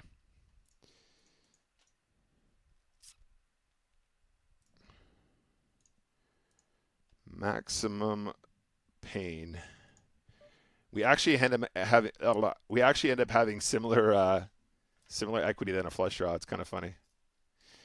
We have like 35% or something against the eights with a bunch of dead money in the middle already. It's probably fine. I bet you any money he c-bet folds that board like 80%, which means we're crushing there.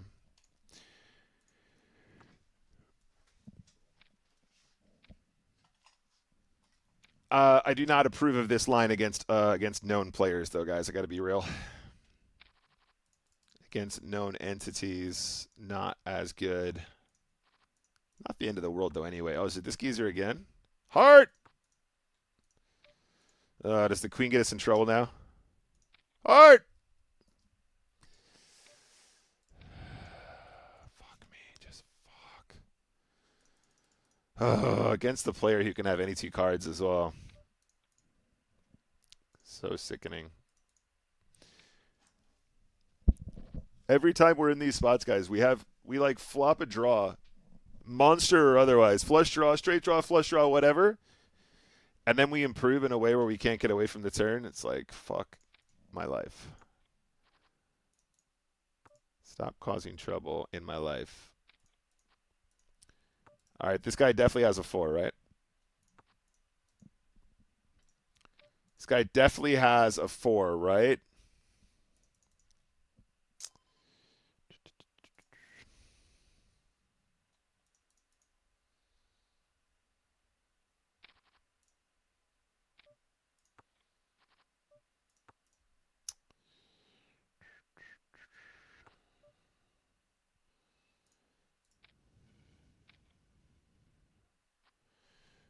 Oh, so he has a worse flush draw and a low high card, and he turns a 6. Okay, that makes sense.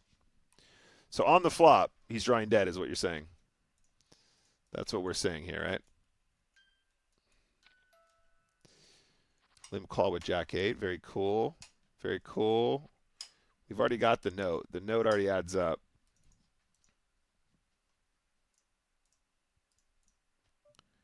The note already adds up here. We don't need to add any more. Value shoving king 6 of spades there, knowing we're going to get called by worse, is just another reason why everything that's happened so far makes perfect sense. Everything that we've accomplished thus far is a good indication of what's wrong with this spot.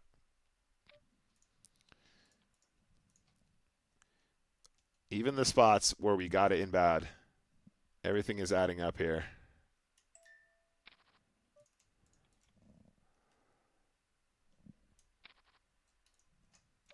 My God, can we get any worse starting hands here? Yes, we get it. You like to trap when you make big hands. We get it. Yeah. Well done, well done. What's up, Wix? Good to see you, buddy. Why is it always the hands that just accidentally have 2 overcards? Nice, back in the game, 7 bigs.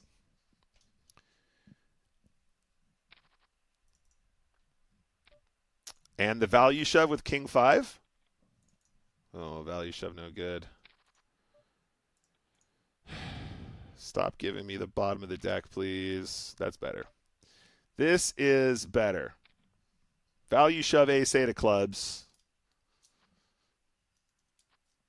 Oh! Oh, wait. That makes perfect sense. All right, we have another shot. More redemption. Yukora, what's up? Thank you for the good lucks. All right, next game, please. Where are we on the leaderboard for today, actually?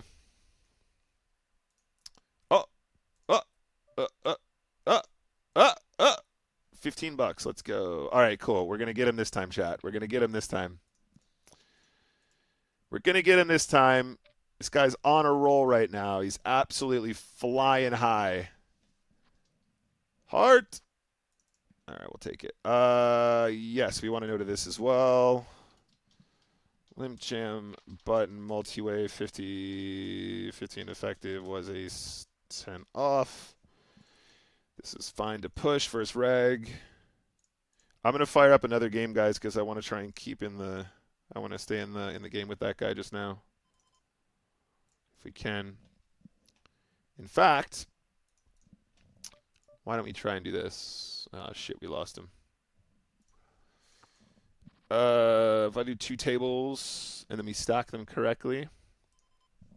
Yeah, that worked nicely. Wow. Sorry, guys. Let me move this out of the way. Come on, baby. Just one time. Pokerology. All right, we're going to play the one on the right slow. We're going to flat and check it over, and hopefully he goes for... That's the worst fucking run out I've ever seen. God damn it.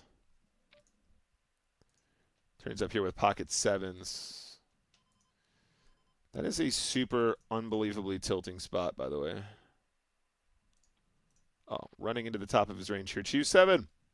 7. That's not nice, is it?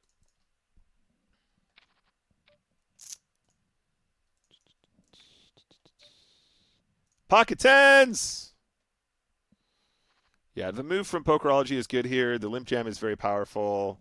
You'd prefer if you just win with the tens there. That would have been better, but the move is still good. And Pokerology is actually a really good player. These 3 players, 1, 2, 3, these 3 are like extremely good regs. I'd be interested to know what stakes they're also playing. They might be playing more than just tens, but these guys are online like 24/7. All 3 of these guys, super good. Pokerology in particular, I think, is very solid. Like, super annoyingly so, in fact. All right, let's get back to the one tabling. Right, we have a gut shot on the turn. Nika's supposed to barrel twice here anyway. This is a min-raise pot. In fact, I wouldn't be surprised if they triple off here at a decent frequency. We're not folding, obviously, especially not with a gut shot on the turn. Check, check, river. And we're out-kicked by the king, unfortunately.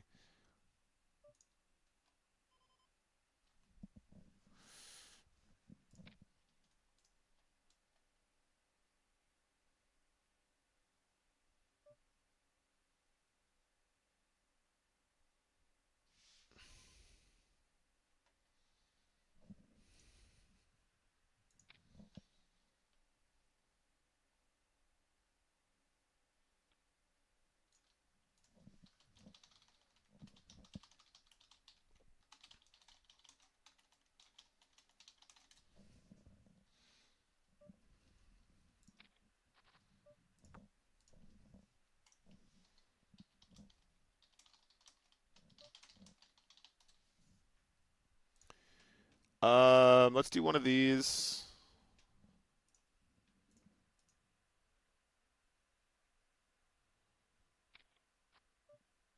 And then, should we induce? Spicy induce? If we run into clubs, it'll be sad, but we actually lose the minimum. That's kind of cool, too. You know, I'd rather we just didn't run into clubs. That would be way easier, right? We're just going to river a straight when they river a flush. Sure. Win the absolute min. Lose the absolute min. Motherfucker.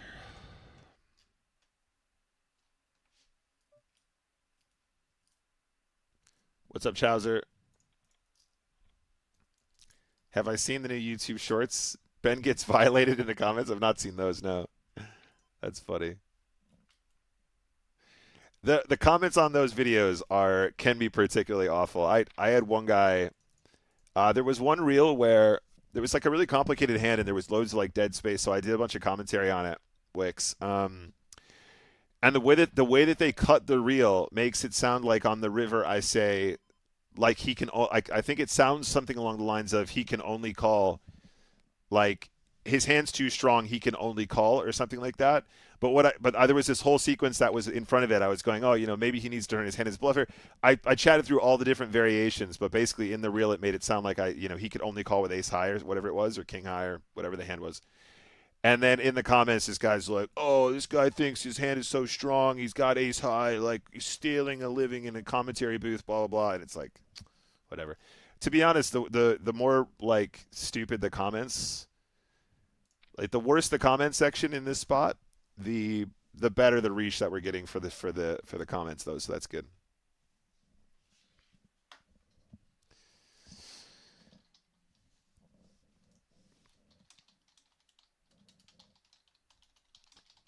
Like I had a conversation with Joe Bold, who's been making those reels, or at least he's been facilitating. I'm not sure if he's making them himself, but he was like, yeah, I knew that video was going to blow up because as soon as I started getting notifications about the comment section, I knew it was going to be like a big hitter.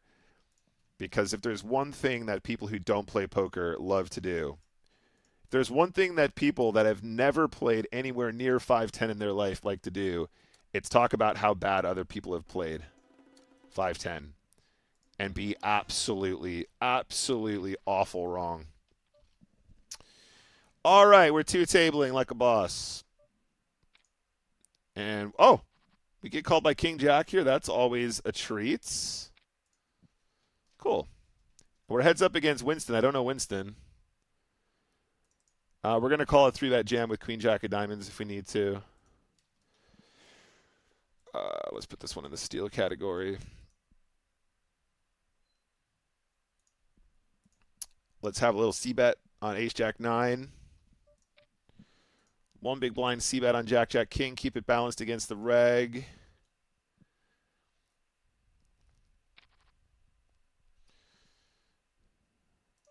All right, Ace Jack of Spades straight in the middle here.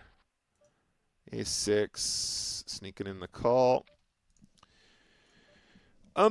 Against Winston, we're going to fold here. That's pretty straightforward, I think.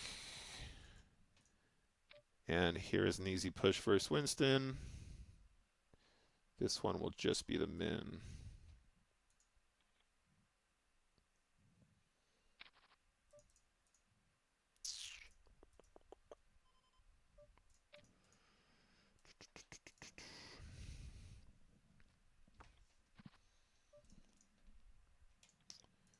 Just bet flop on the right, I think.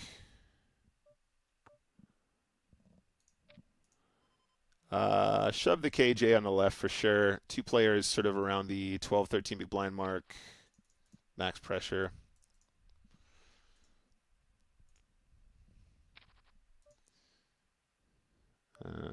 Sneaking the limp. Deuces push.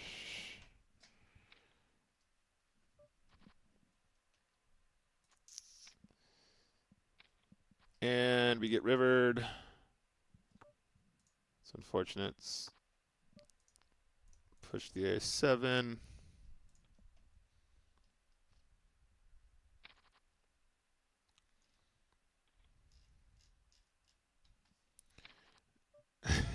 Is this Master?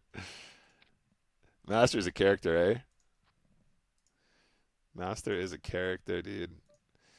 7, 8, 9, 10 Jack. Straight draw and a flush draw. What do we think are the chances Nick can actually make a draw today? Overbet turn? What?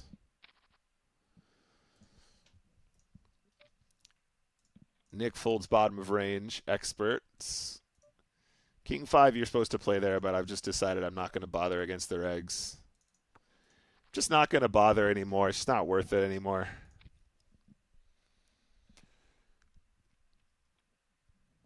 It's just not worth it.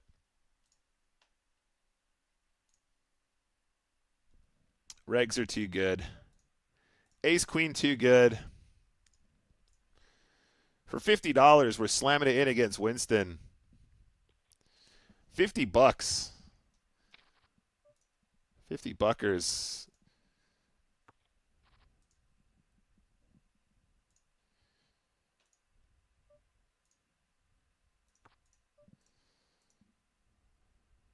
Queen 5 you're supposed to play there. You're supposed to play Queen 5. I'm not going to do it. Straight draw, flush draw, king high. King high is the nuts on this board. You know that, right? What on earth are you representing, mate? Does Winston actually have an ace or better here?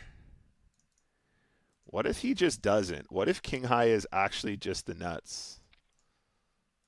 What if king high is just the nuts on that board? What do you guys think about that one? Kingston, Winston.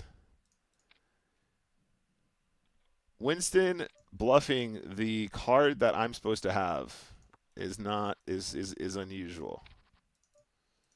It's unusual to say the least. $50. $50.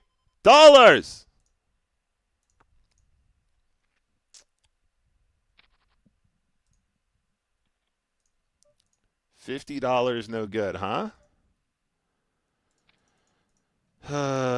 Winston. That was my $50 you just stole, mates. Rivered over here as well. All right, let's do the big ISO. Fold that. Player too good. Were we blocking the 6-8 as well? We're actually blocking this. Yeah, we got a call there, blocking 6-8. Winston call.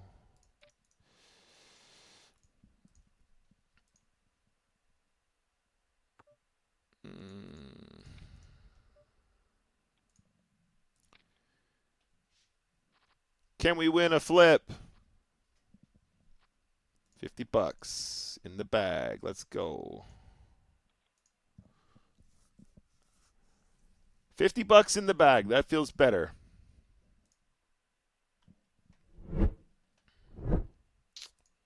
Yeah, it's okay. This is Mariano. I'm just gonna play the push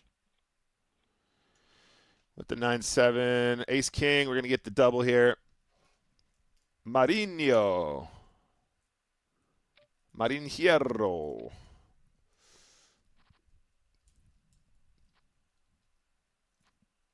Nice.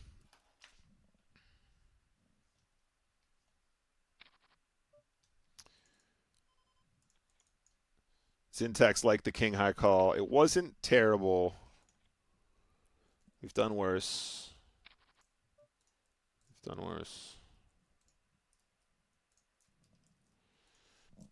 Marinho. Oh, we didn't get any action. Ace jack of spades no good, huh? We're going to limp queen 9. If he pushes, we're going to call Marinho. I can guarantee you this limp call is 100% GTO. Now what we really wanted to have 6-7 of spades. Not ace queen. That's not good. That's not a good spot. But it is GTO against the reg, so this is okay. Yeah, I agree, Ed. I don't think the ace is going to be in his range often. I mean, he shouldn't really have any aces there, to be honest, given the pre-flop action. The queen 9 limp call is actually so juice against regs. But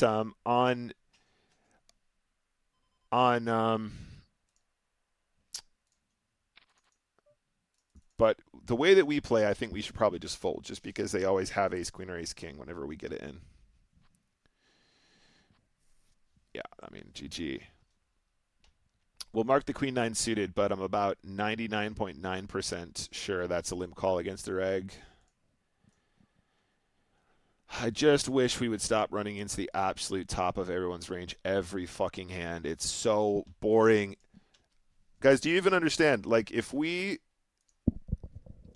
just had 1 week where people actually folded pre-flop, like people actually just got away from like some of their range, they didn't have the top of their range, not only would we not be in situations where we lose chips, but additionally we wouldn't be dominated every time we put the chips in. We're out here, we're actually scratching a living, we're out here actually making chips. Our EV is going up despite everything else being so hard. We are out here making EV without hands, without run good, without setups, without cold decks, and the cold decks are going against us, and the EV's going against us as well. And we're still making chips. Can you imagine what it's going to be like on our best day? Just 2 or 3 days in this challenge where we don't run into like literally the strongest parts of their range every time, and people get away from bottom pair once in a while. It's going to be massive. $50, little man. Put that ish in my hand. If that money doesn't show, then you owe me, owe me, owe. Chowser has the right idea here. What's up, Mr. Swain?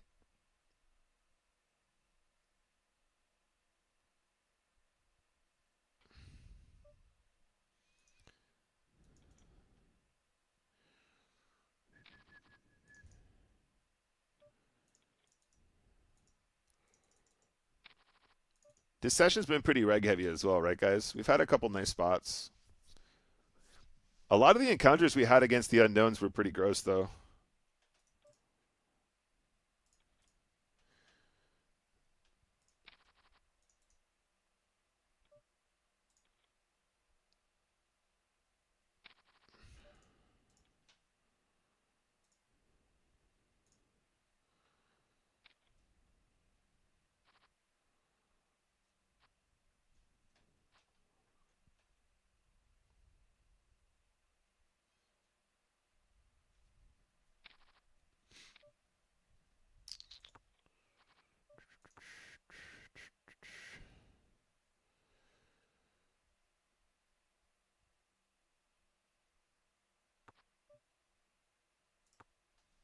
Does Vin have an ace here? Oh, it's such a sad story.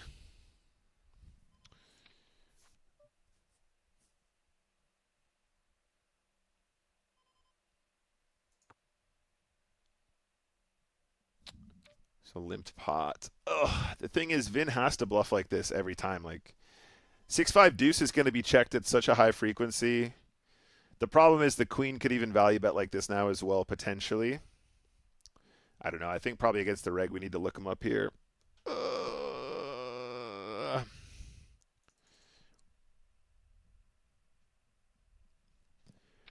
Oh, yes. The old dog still got it. Sorry, guys. I got to resize this window. I hate when it does that. The old dog still got it. Vindy is such a good player as well. It's so annoying. I wish these people would just stop being so good at poker.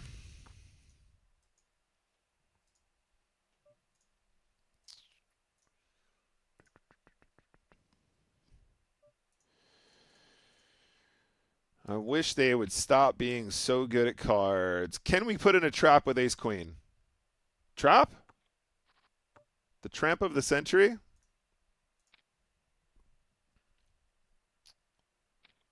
Oh, we got him. Got him on the hook.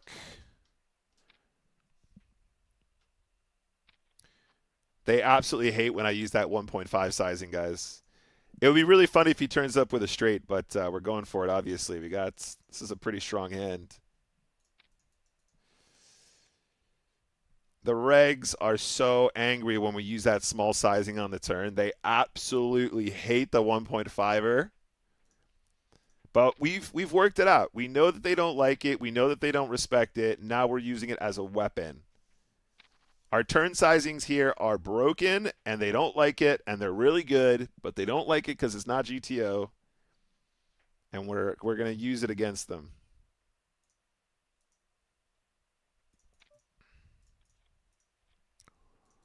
We're going to use it against them here. Gonna attack the Vin Diesel. The Vin Diesel.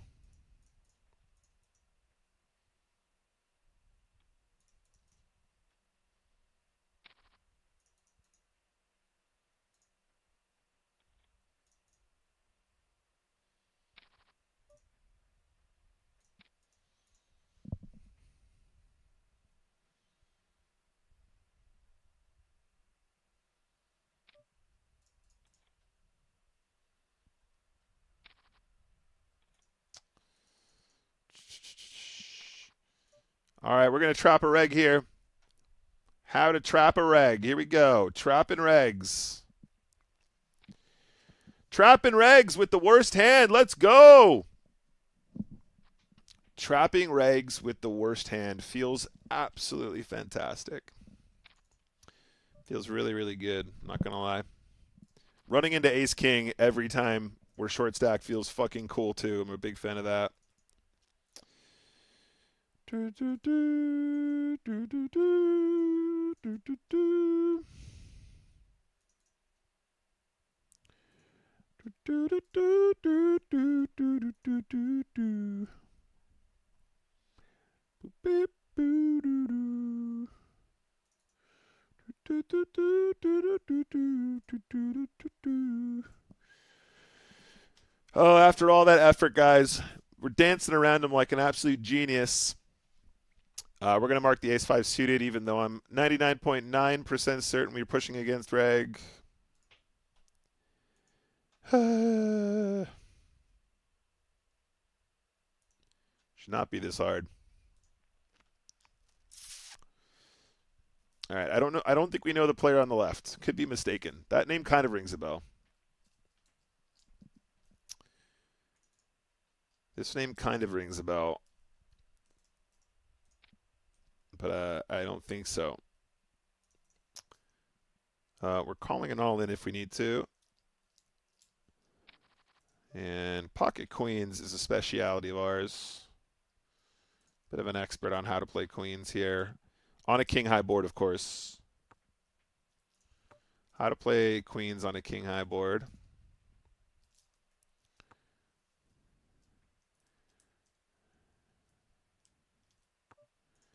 How to play queens on a king-high board.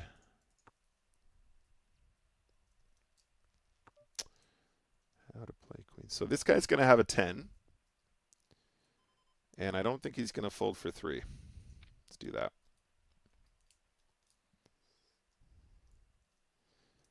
This guy's going to call with Jack 10.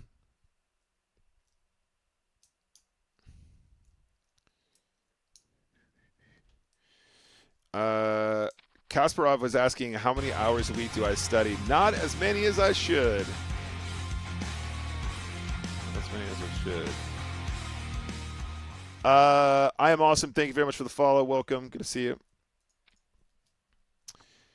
Kasparov, I've played a lot of spins in my life, so I've got a decent amount of experience under my belt. I have a flush. Raise the river. Oh my God, we got him. He's got a straight, you guys. He has a straight and he's not folding.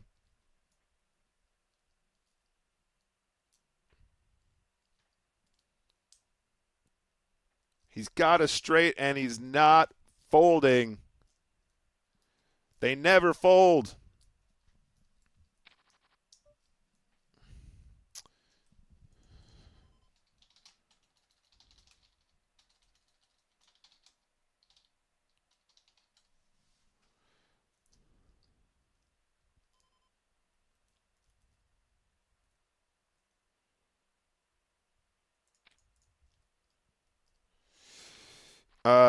Yeah, he's bluff ISOing for sure. No, but if he's bluff ISOing, then the limp push is even better, Swain, because then he puts in a quarter of his stack and then he folds. You can shove ace-5 suited for sure, but the suited variety is better as a trap. Trust me, this is the way. We'll look it up in a sec if you want, buddy. I've got it marked for review. I'm 99% sure this is GTO, which again, if I'm not saying that's always the best way to play as GTO, but against a reg, that's almost always the best way to play. Having ace-5 suited as a limp is better because it has better playability than ace-5 off. So ace-5 off is like 100% push for the reasons you're describing. But if we think he's going to bluff ISO there, which he absolutely should, absolutely should, and a reg will have tons of ISO bluffs there, way more than you think. It's like 20. I think the ISO frequency at that stack depth is like between 20 and 30%. Obviously, some of that being value, but having bluffs in there as well. So if they can ISO a quarter of their stack and fold, that is an absolute crusher move. But I'm almost positive that spot is correctly played.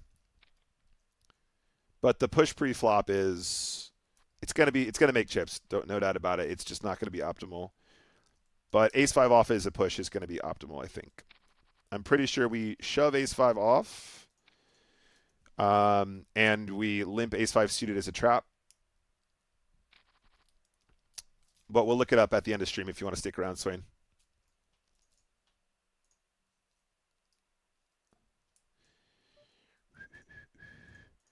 Have you tried stopping the whole running into queens and ace? I'm trying to stop the queens and ace king thing, Tom. Yeah, I'm trying my best. I thought if I played enough poker, it would just like balance out, but at the moment, it's looking like just pure pain.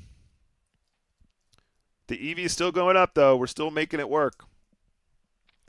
We are still making EV. Can you get the fuck out of here with this?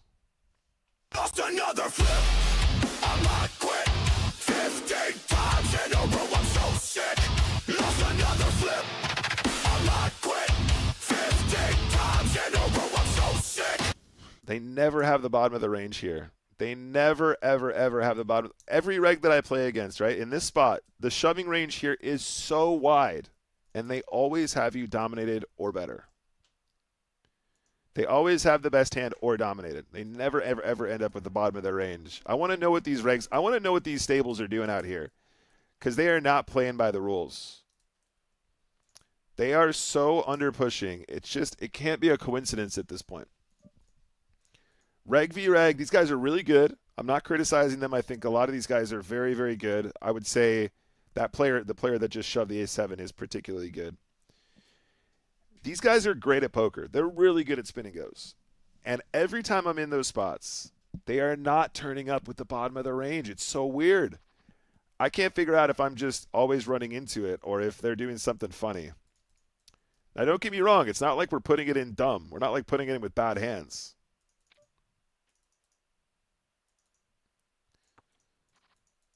We're just never running into like 8-7 of clubs there like we're supposed to. This guy is a reg, and he's betting big. And at this stack depth, I think we're supposed to be giving up quite often here, even though we do have an overcard and a gut shot. 2 overcards and a gut shot. One is clean.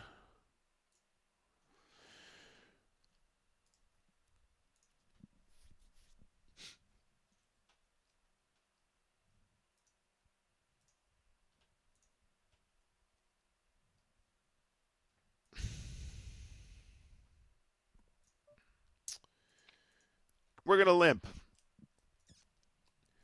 We've made top pair, guys. That's a good top pair as well. 9-7 spades is a monster too. Turn barrel potentially.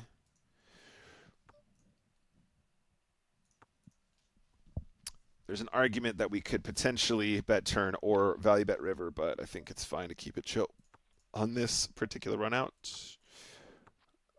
King high is the nuts here. King high is the nuts. The thing is, this is not a bluff line. Like, if he's going to bluff, he would bluff the flop or the turn. So this ends up being like king jack quite often and ace jack quite often. Potentially even a queen that's trapped. I think we can really go either direction at this shallower stack depth checker bet flop. We can just bet turn now. 2 overcards and a gut shot to the 5.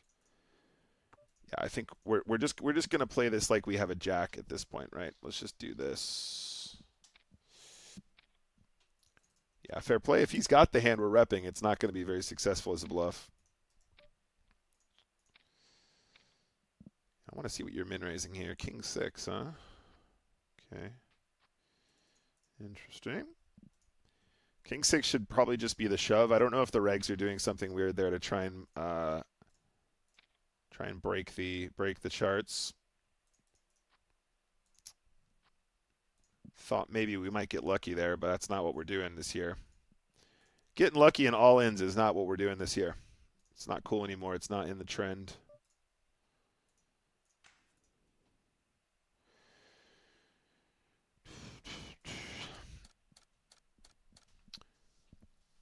Yeah, I think that one's fine, though. I think we do okay with that line. Jack 9, the check call is good, though. I approve of the line from the other player. I do think that the 5 is in a tough spot quite often, though. Because when we check Queen Jack 5, we do actually end up having a fair amount of strength still. Yo, thank you very much. That was Anders Gaming. Thank you for the sub with the Prime. You're very, very, very kind, Anders. Hope you're well.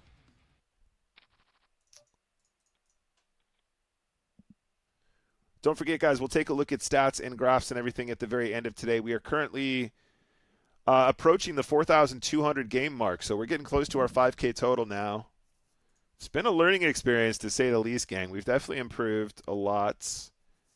I would love for our final chip EV to reflect our actual chips. For those of you that missed it earlier, we did a 2-month analysis, and our actual 2-month results are way better than what our. Come on now, a big blind gonna wake up with it. Big blind just wakes up with it again. No, they all wake up with it. Okay, cool. Everyone's got kings. I lose to the Queen Jack anyway. We're playing 3-handed spin and goes here, chat. 3-handed spins. Queen Jack calling bad, getting there. Kings on the button, no problem. Bluff Cruel is another absolute super crusher, by the way. There's a player that doesn't need the coolers going their way. What's up, Croaks? There's another example of a player that does not need any help. They are crushing without those. Meanwhile, poor old Nick cannot do anything but run into the top of everyone's range every single time. You know, some of it is just you shove and they have a nice hand and they have equity, not murdering you equity. Sometimes they're supposed to just have a hand that doesn't completely destroy you every time, and you're supposed to win some of those.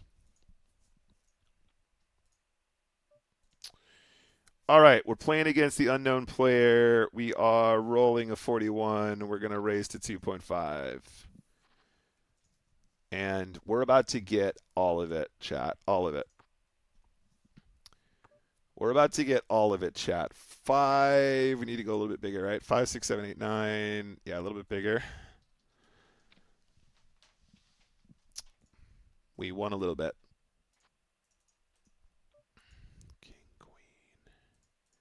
King, Queen. I'm surprised he doesn't have Ace, King.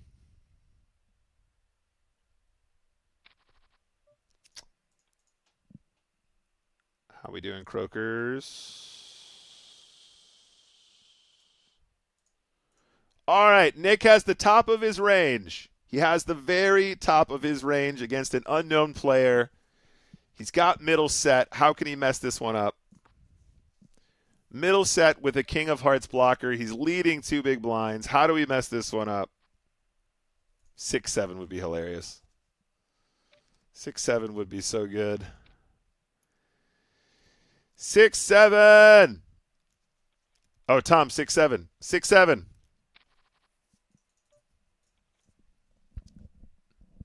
Classic 6-7 right there.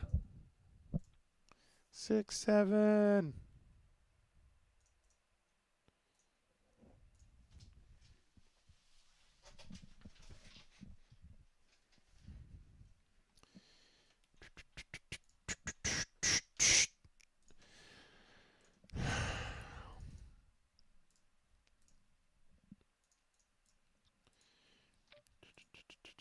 Oh, so against Reg we call. Wish me luck. Yep, here you go. This is as low as they go, guys. They're never shoving the right range here. Ace 3 is like the absolute bottom of this range. We're calling a shove. Now, technically, they're supposed to have like 8-7 suited here, 6-5 suited here. Sometimes it's like 6-4 suited. What are the chances? Nope. What did I say? Bottom of the range. Ace tray offsuit. Absolute bottom of range there. That's not the point, though, is it, chat? We have too much equity to limp folds. So Jack 10 suited goes in. And it's a win, by the way. All right, 2 unknown players. It is a 2x multiplier, which makes it harder to extract value, but technically, these are supposed to be good games for us, right? We're supposed to win chips in these spots.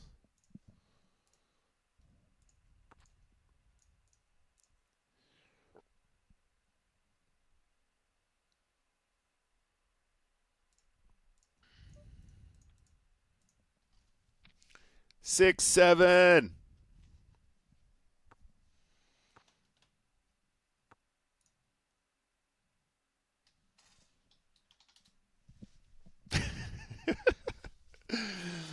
Lost another flip. I might quit 15 times in a row. I'm so sick. It's so stupid, Tom. I know it's so stupid. I'm sorry. It's really, really bad. I haven't even watched the South Park about it yet. I've only seen the clips of them going 6-7.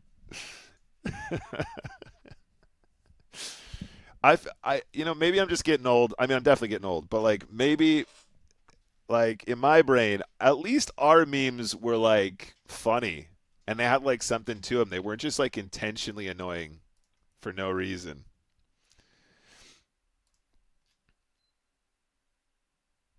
Like in my school, pretty much all we did was communicate in I'll probably call here. Back in my school, pretty much all we did was communicate in like movie quotes. I don't know if the kids do that anymore. Oh, Queen 5 or a spade would be good. Nick! Come on, bro. Can we bluff the river now? We got to get the king high ace high to fold, right? 6-7. Bluffing with the best hand, probably. If you let him get to showdown with an ace or a king, though, it just makes you want to cry.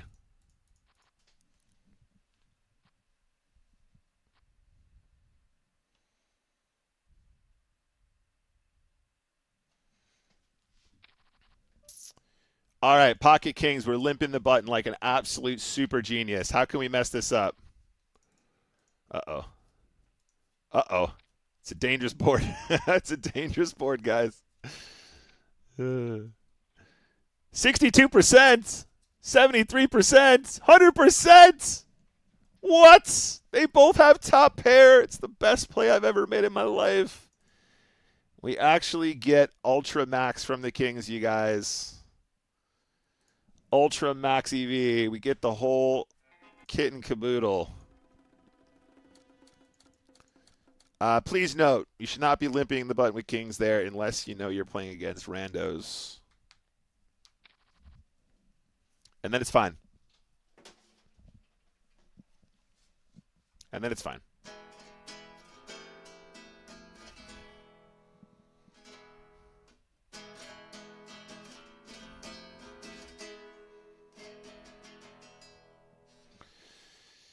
All right, wish me luck.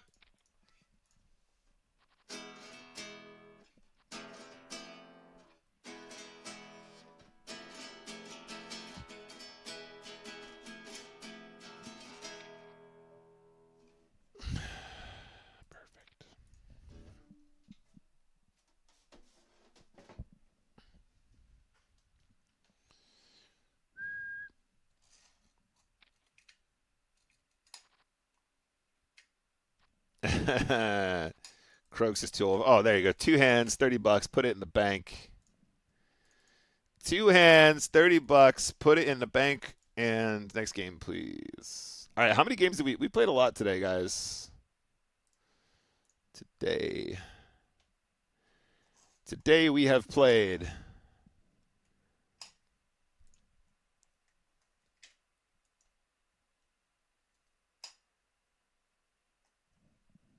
Today we have played 75 spinning goes. Like I said, I actually played some volume before we started today too. I think this is correct. 75 spinning goes. Currently have a chip EV of 32 chips per game. Over 75, that's pretty good. And currently winning $40. This is what I call progress, guys. We got to finish strong here. Finish this challenge strong.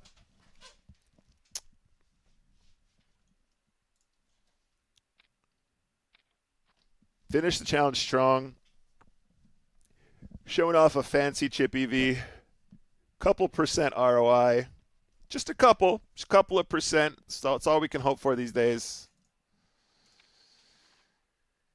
Hit a deuce, you just know it's good.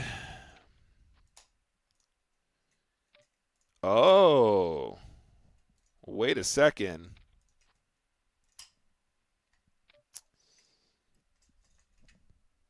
Why do I want to call so bad? I want to call this really, really bad. I don't know why. I don't know why I want to call, but I really want to call. Oh, he's got a boat. The rare Pocket Twos boat. In Spinning Goes, this is excruciatingly rare. And also, I note that we have a deuce in our hand. How many fucking deuces in this deck, dealer? I would say this is fine. Yeah, there's not really any note here. It's very unusual that he's raising deuces not all in, but that's something that we want to know for future. So let's make a note. So it's like 15 effective, right? Okay, cool. So question marks and spins and min raise pocket twos BVB 15 effective, no shove. So that is going to be useful because he'll end up having more pairs than he should there. And fair play. Fair play. Flopped a set, got max. Well done.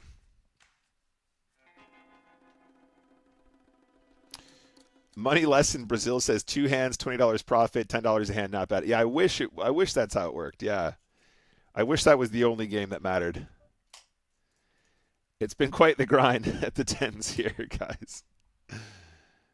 Oh, goodness me. I like the positive mental attitude though, Brazil. Thank you. Vamos Brasil. Vamos Brasil.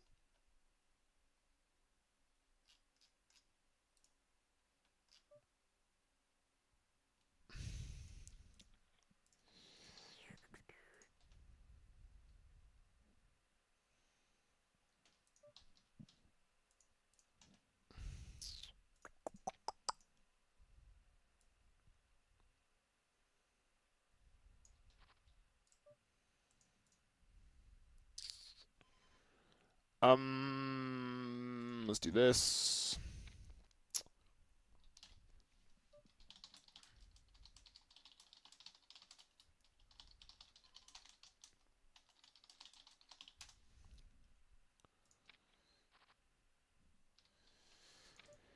Okay, so there's a problem here, right? This can be aces. Sorry, it can be an ace. Can be a lot of big things is my point, but this is also going to end up being really silly stuff. When people min ISO, I think the 10 is too good to fold against Greece. He's going to have like pocket 8s as well. Or he's going to have 10 tray off some of the time. Hold! Let's go.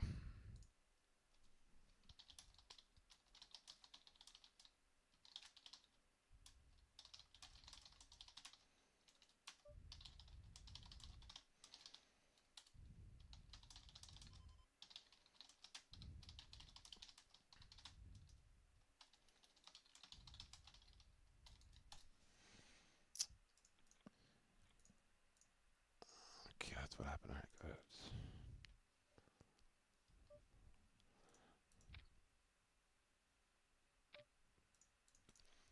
All right, so we crushed him. We want to make a note on that previous player too. That's gnarly. Do not do that, dude.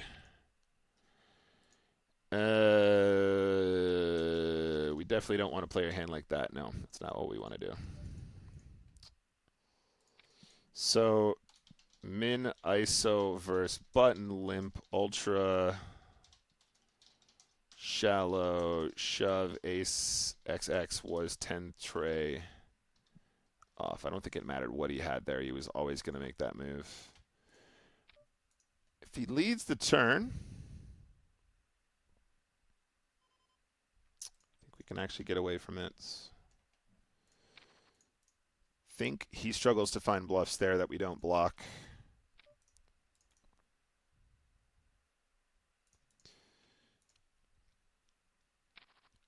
And now queen 6, probably a bit too good in a 2x to miss the push. Against the unknown, they're going to overfold big blind as well, so I think that's fine. And then here we're actually going to go for the large ISO. In fact, we should go for a small ISO, shouldn't we? And we're going to call it off. Wish me luck, guys. Too much equity, man. Too much equity. Limp Jam King 7 is interesting here. It's an interesting choice. They put the chips in good, but I would say it's better just played as a jam. We're still going to call with 10-9 suited there, so it works out the same no matter what. It's too much equity at such a short stack depth in the faster multiplier. We're getting better at adjusting for the multiplier dynamic too, I think.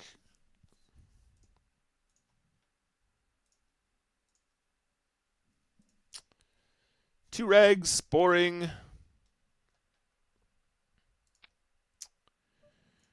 Two regulars.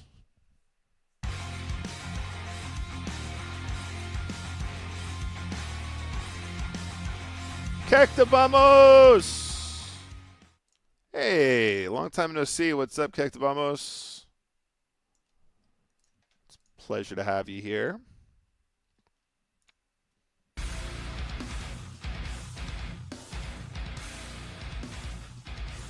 PokerStars Strag, thank you very much for the gifted tier 1 sub to Korax.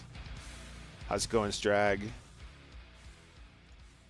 Haven't seen Straggers in a while. I feel like me and Strag spend a lot of time together throughout the year, online and offline. And then every once in a while I don't hear from him for a little bit, and I'm like, what's going on with Strag, man?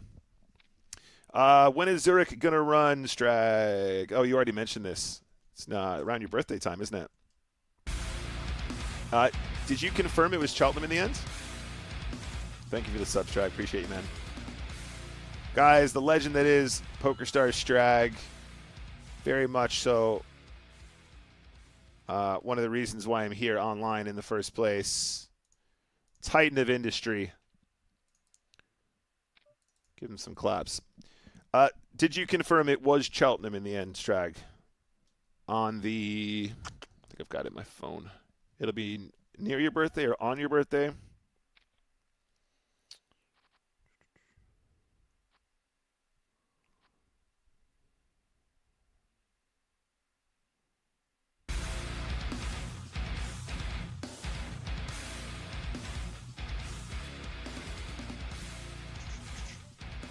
Thank you for the gifted sub as well, Sacramento. You know what to do. 4, 8, 12.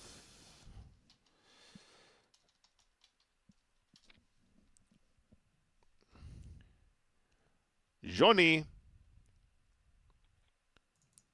Giglio.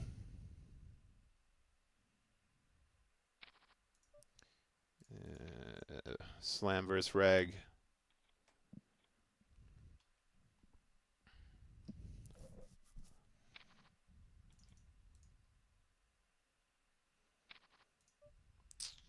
Yeah, push versus reg as well here. Just wear him down. Get to even Stevens.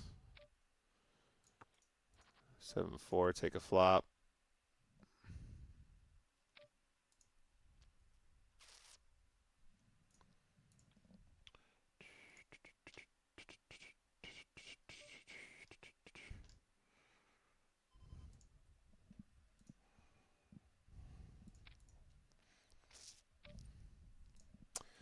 Jack says, you've been busy, mate. Some of us work for a living. Pfft.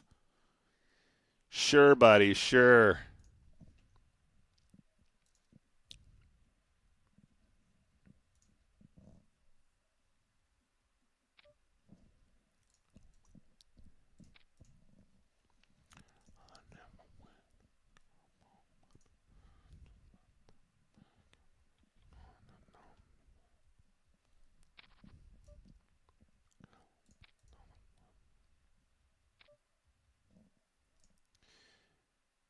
It's not. Oh, it's Doncaster. 2 days before my birthday at Doncaster. Still waiting to see. Okay, fair enough.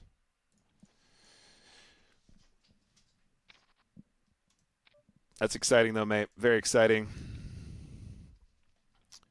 We're just blasting away here, out of position here, guys. We're making it work from OOP. I say Johnny Giglio is a pretty good player. Very recently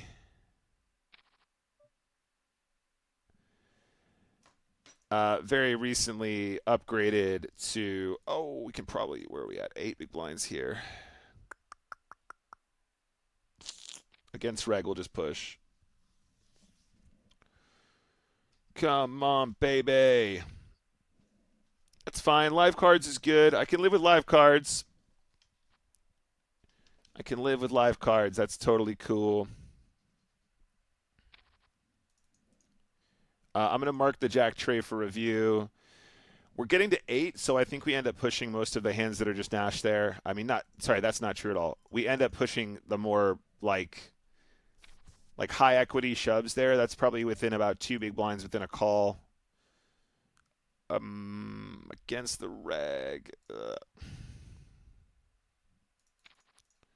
Against the reg, that's fine.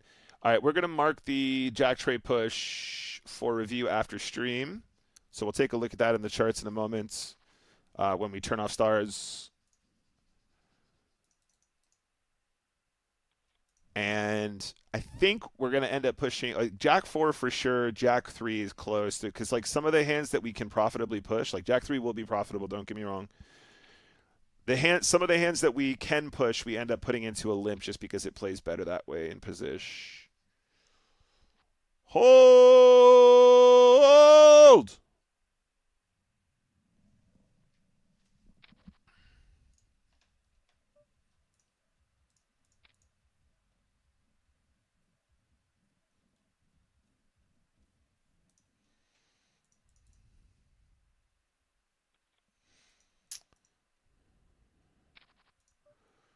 This one will definitely be a push.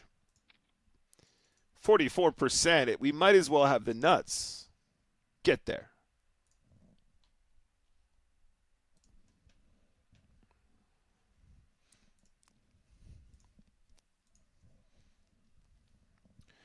I just want one fucking time.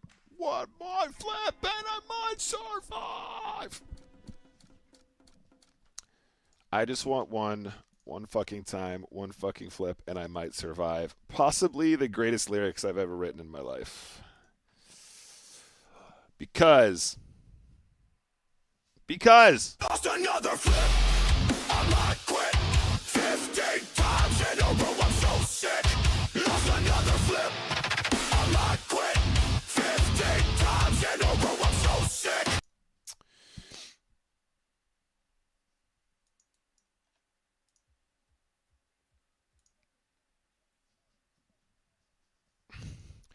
I just want one fucking time.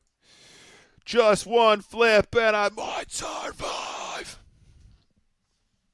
Oh, banger. Absolute banger. That's a great song. If I ever do I was going to say a celebrity boxing match. If I ever do a Nick Walsh TV boxing match of some variety, that's going to be my walkout music.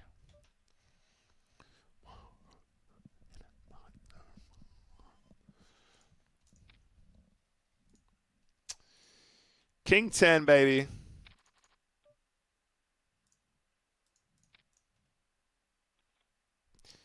I can't believe I got randomly selected to receive a gifted sub. Hilarious. Classic Sacramento. I just want one fucking time. Give it to me, dealer, and I might survive.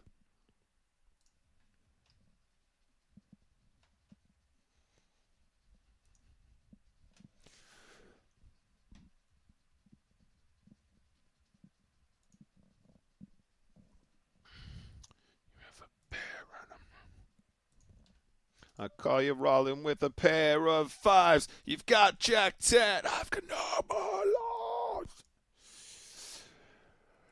I call you all in with a pair of fives. You have Jack 10, and I've got no more lives. Jeez. I should win a Mercury award or something. And the Mercury Award goes to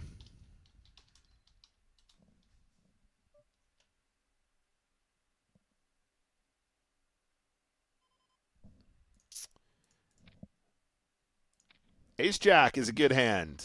It's dominating King Jack. It's a domination situation. Oh my God, it holds. What's the actual lyric? I call you all in with a pair of fives. You have Jack 10. I've got no more lives. Oh my God, come on. Such a banger. I'm not folding the flop, ladies and gentlemen. I'm not going to do it. I'm not going to do it. And I'm actually going to raise the turn. Check this out. I tried to raise to what was that size I just did? I tried to make it 1.7. That shows you how locked in we are right now, chat. That will do. That'll do.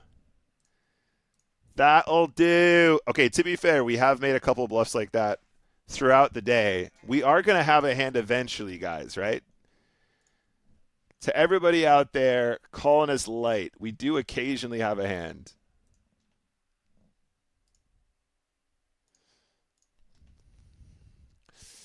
Calling you rolling with a pair of fives.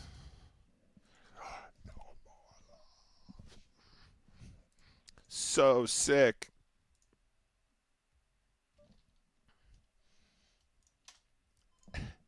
All I wanted was a Pepsi, just one Pepsi, and she wouldn't give it to me, just a Pepsi.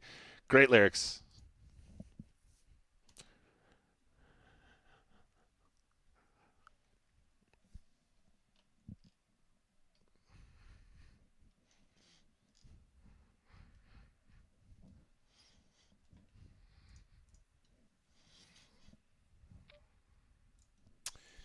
You know, when I'm doing my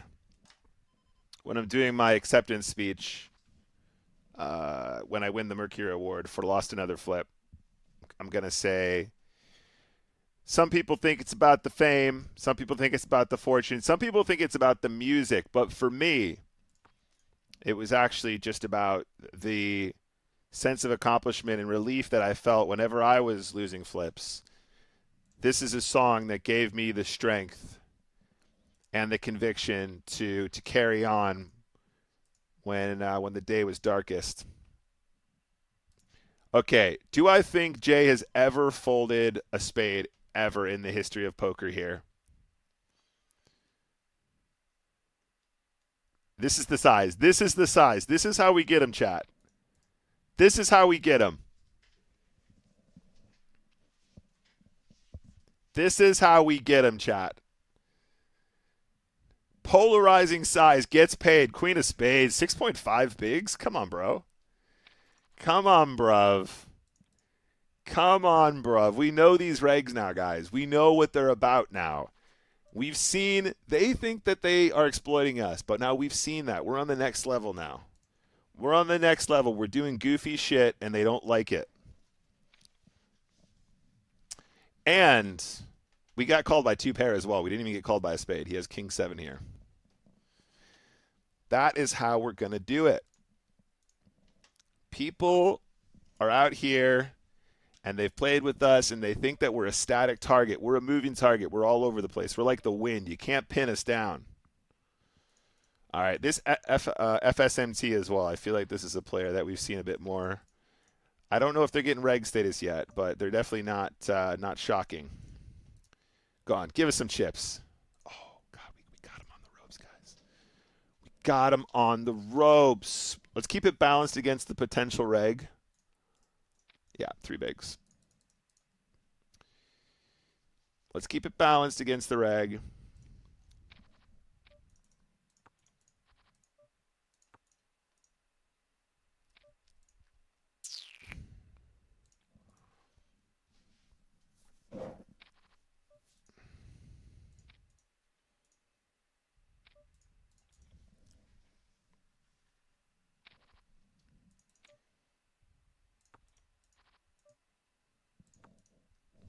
This might be check raise territory, chat. I think this is check raise territory. And the Grammy for Breakout Song of the Year goes to, exactly. I think we're going to go for it here, guys. 3.2 bigs and a dream. Do we commit to the triple? King of Diamonds is kind of a gnarly card to go for, though. All right. That is a very good hand. We're not going to get that one to fold. And if it wasn't the King of Diamonds, there is a chance I probably just go for it there, but it's probably one of the worst runouts. Our opponents will literally just have the flush draw with the king. GG. Breakout Song of the Year goes to Lost Another Flip. Tale as Old as Time.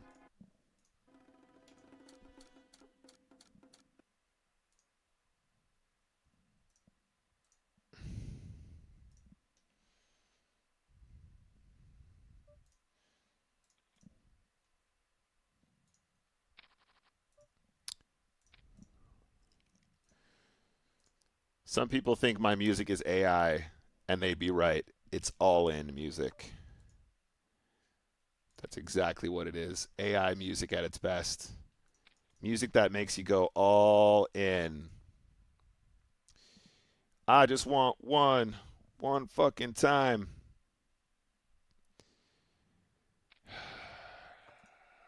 Three streets like a boss? Yes. Three streets like a boss. The EV just keeps going up, chat.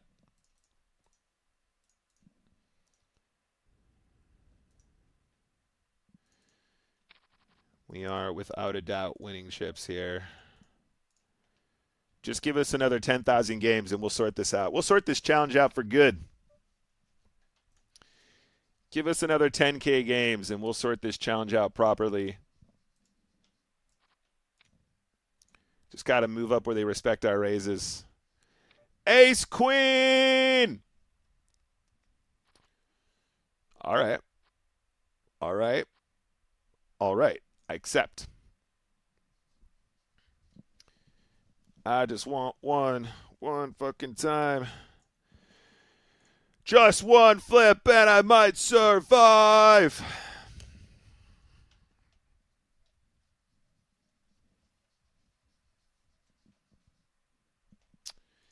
Yep, good stuff, gang. Good stuff. Oh, 2 unknowns in a $40 game. Let's go.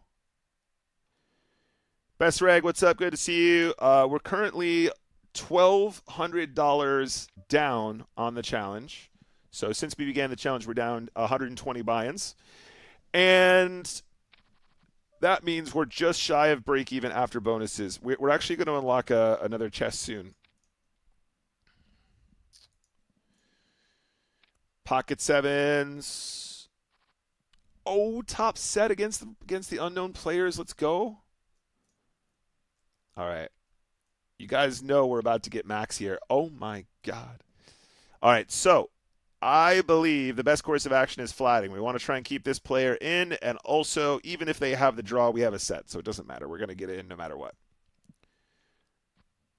And all in on the turn. Top set, 100% equity, and that's going to look good on the graph, ladies and gents. That is the kind of thing that makes your graph just sing a song. Yo, Circadian, what's up? Says, yo, Nick Walsh, good luck, and thank you so much for the raid the other day. Meant a lot to me. Dude, it's my pleasure. Good luck in your games, and good luck on the stream grind. And actually, to be honest, before I sit here and take the credit, thank Tom and Raksha. That was definitely their doing. I was very pleased to see that they did that, though, so I was about to take full credit for it. But congratulations for the on the raid from the 2 best power mods on the planet. All right, so we went 1. We're gonna go 2. We're gonna go 2. We're gonna apply max pressure on Ace King. And then we're gonna clean this game all the way up, guys. This is the kind of game where we get max EV and we start to not look like we're the worst spin and go player on planet Earth. That's a good start doing this. It's a good start. Blinds are up. We're now at 9 effective. We're not calling shoves with 5 high. We're going to ship the ace-8 here just because it's too difficult to play otherwise.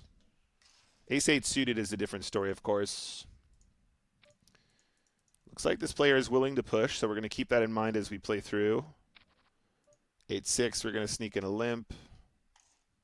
How was the rest of your stream, though, by the way? I sat and I watched a little bit before we headed off. Looks like this player is very push-foldy at this stack depth. That's good to know. We're going to trap the ace-8 suited now here, guys. We're calling a jam if we need to. Otherwise, we're going to try and take this one to showdown. There's an argument we could get away with betting turn for value. Occasionally they'll have a 3 and we have 2 overcards to that as well, which is nice. But we get value from the straight draws, particularly gut shots. Okay, let's not freak out. We got top pair, but it's not a particularly good one. If they're going to bet turn, we're definitely still calling. The ace is a combo that they should have aggressively played most often. They were playing very push-fold, you guys recall. So at this stack depth, a lot of times these players will just be all in with most of their aces. If they bet again here, I am very tempted to call. Like, it's more likely they have a deuce than it is that they have an ace or a king. We saw them playing super push-foldy around the 10 big blind mark, so come on. Come on. Come on. Come on now. Come on, chat. Come on now. Don't be silly. Don't be silly with the bluffers. Gonna play push-fold, then rep an ace? Come on, bruv. We're paying attention. We're paying attention out here. Queen 5 we can shove profitably. We're going to play it slow against this guy, though. And we're not going to fall in this trap either. We're just going to get to the turn and see what happens. If we arrive at the turn and our opponent is not... Nope, free card.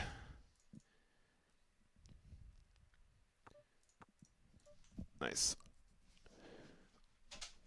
The thing is, if we bet the turn, he's not going to fold a 4, and then we got to turn queen high into a bluff when it has showdown. For the win, guys. Wish me luck. Slightly ahead. Rivered. That's all right. We can just win more chips this way, right? We'll just win the chips the hard way, like we always do. We'll just have to win the chips the hard way.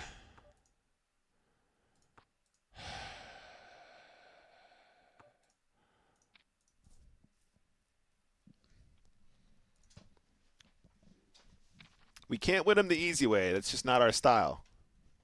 We're not allowed to win them the easy way, guys. We got to do everything the hard way.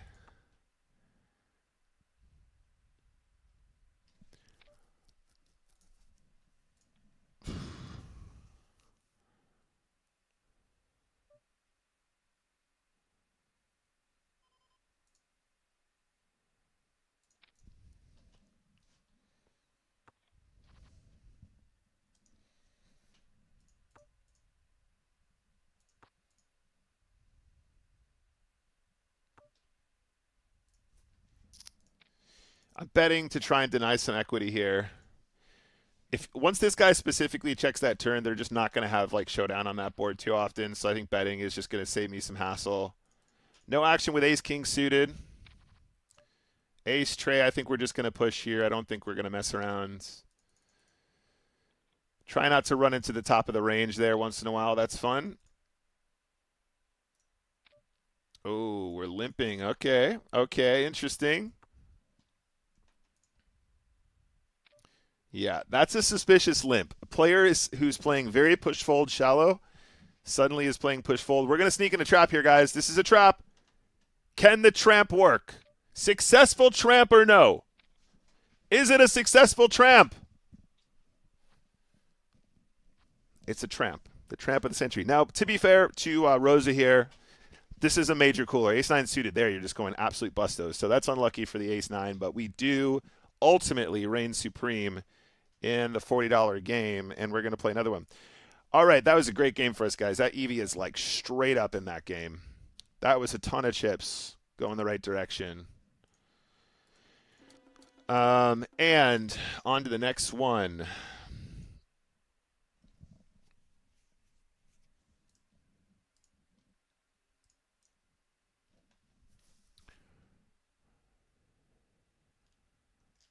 Good. I'm glad your stream went well. Couple more games like that, and we will be cruising up the EV ranks here, guys. I told you earlier today our current chip EV over a short sample, or over more than half of our sample, is actually at 18 or 19, which is very good for the new format. Our overall in the challenge is 15 because we're still trying to overcome our sort of earlier phases where we were still trying to learn how to beat the shorter stacks. King on the river is nice. We'll take that. And like I said, we are still probably about 10,000 chips under expectation, so we still have a ways to go in the catch-up departments. That should put us in a reasonably strong ROI department. All right, we do manage to flop. If we get check raised, how readily do we want to get this in? If we check, do we convince? I think the check actually becomes slightly better here.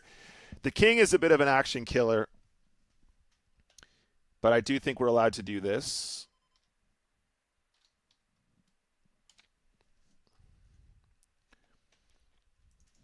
Just because when they lead there, they will turn up with like some sort of two pairs, flush draw, straight draw combos that we want to get value from.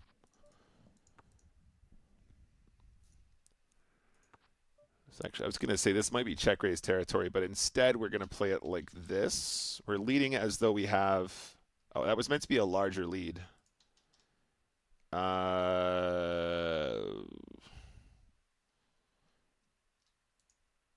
we're going to try now anyway. That was meant to be a 1.5 on the turn, but we're going to try and rep Jack 10. Oh. That's an interesting call. Okay, we want to be aware of that. Good bluff on our part. Good bluff. Called by ace high on that texture is very interesting.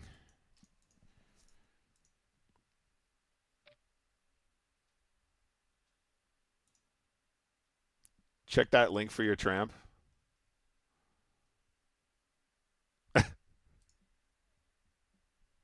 That's great, Strack. I love that.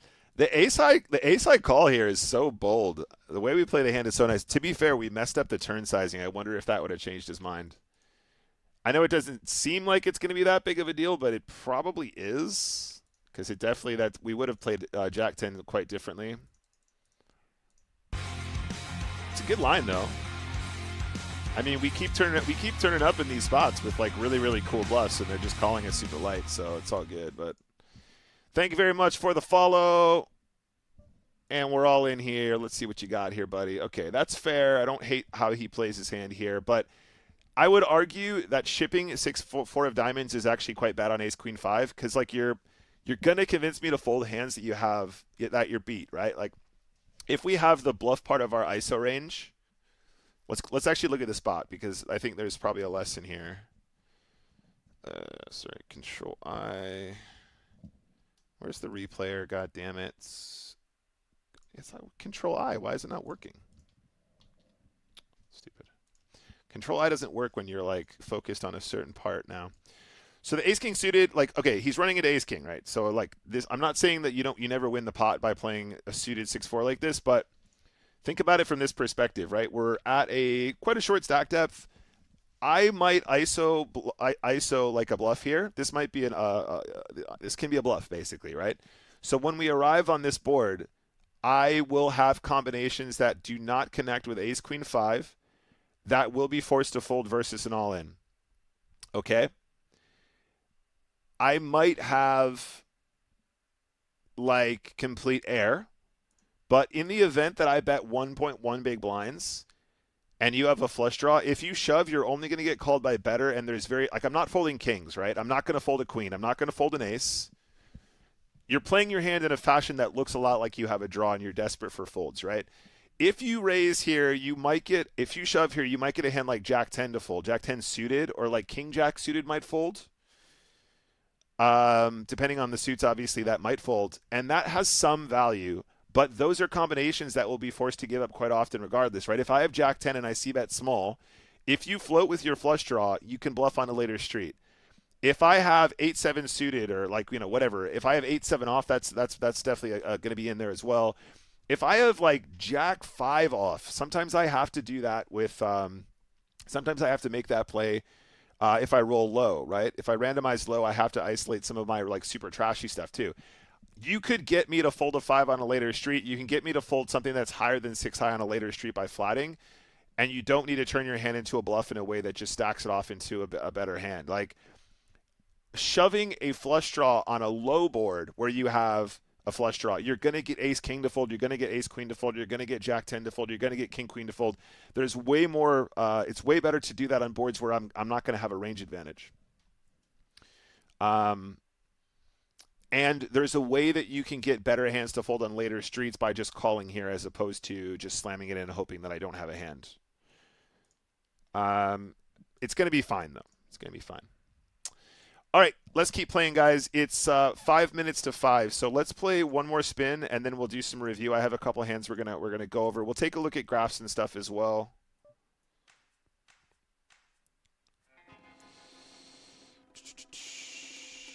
The Hokage123 says, strong player this Nick Walsh. Sometimes scared of taking risks, though. Still better than me.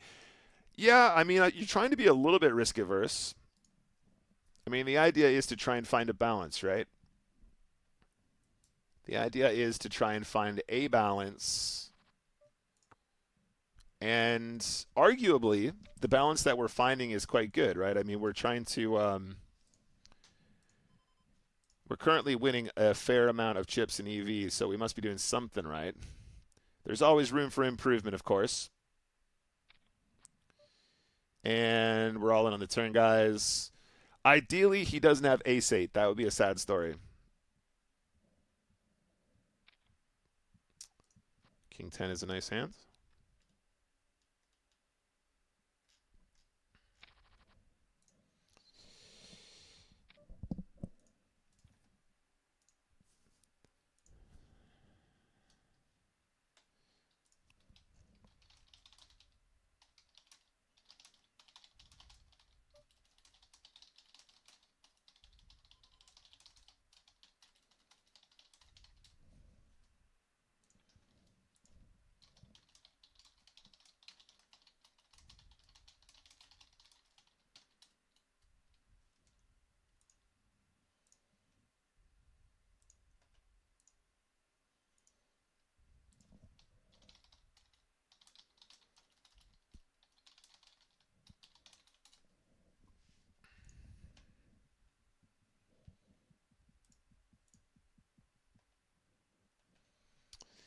All right, strong finish to the session today, guys. Let's try and smash up this last game, and then we'll do some reviewers, or we'll just keep running into the top of their range. That's fine.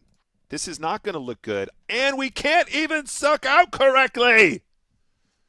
How do they always have it? They have the top of their range every time. He's supposed to have bluffs once in a while. They're supposed to call with worse hands. Every player I know, every reg on this site, top of range 100% of the time. Every single one of these guys are too damn good. They just always have the hand. Meanwhile, we're out here busting our ass for minimum wage. We got to work for every penny. All right. I think that means we have time for one more. Next game. Oh, we got a rematch against Buffoncio. I hope that's not a rude word in Italian or something. Or in Brazilian. Portuguese, excuse me. I always say that. All right, ace-9, let's go. We're all in. Wish me luck, guys. We're getting the chips in. Good here. Any chance? Is there any? Never mind. Okay.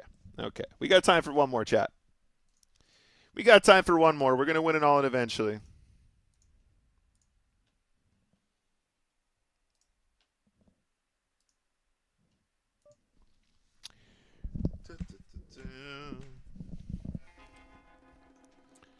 Ba-ba-bum-bum. 3 times the buy-in. Usha, usha, usha. All right, so this guy limps super shallow as a trap. That's good to know. We're just going to do this as a steal. Usha, usha, usha. We didn't manage to flop a king, but we do have a straight draw. I might play this as a check raise. Okay, now we're going to bet the turn instead. Usha, usha.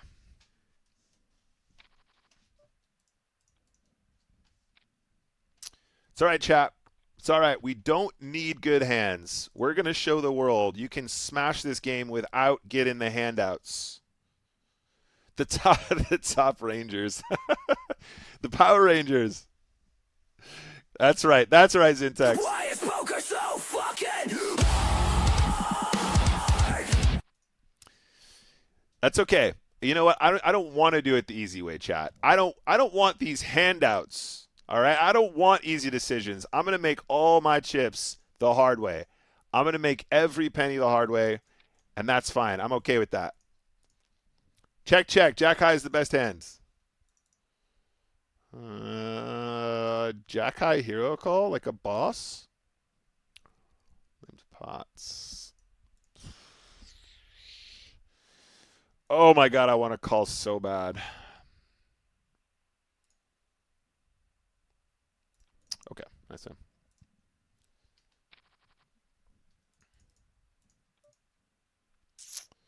Usha, usha, usha, usha.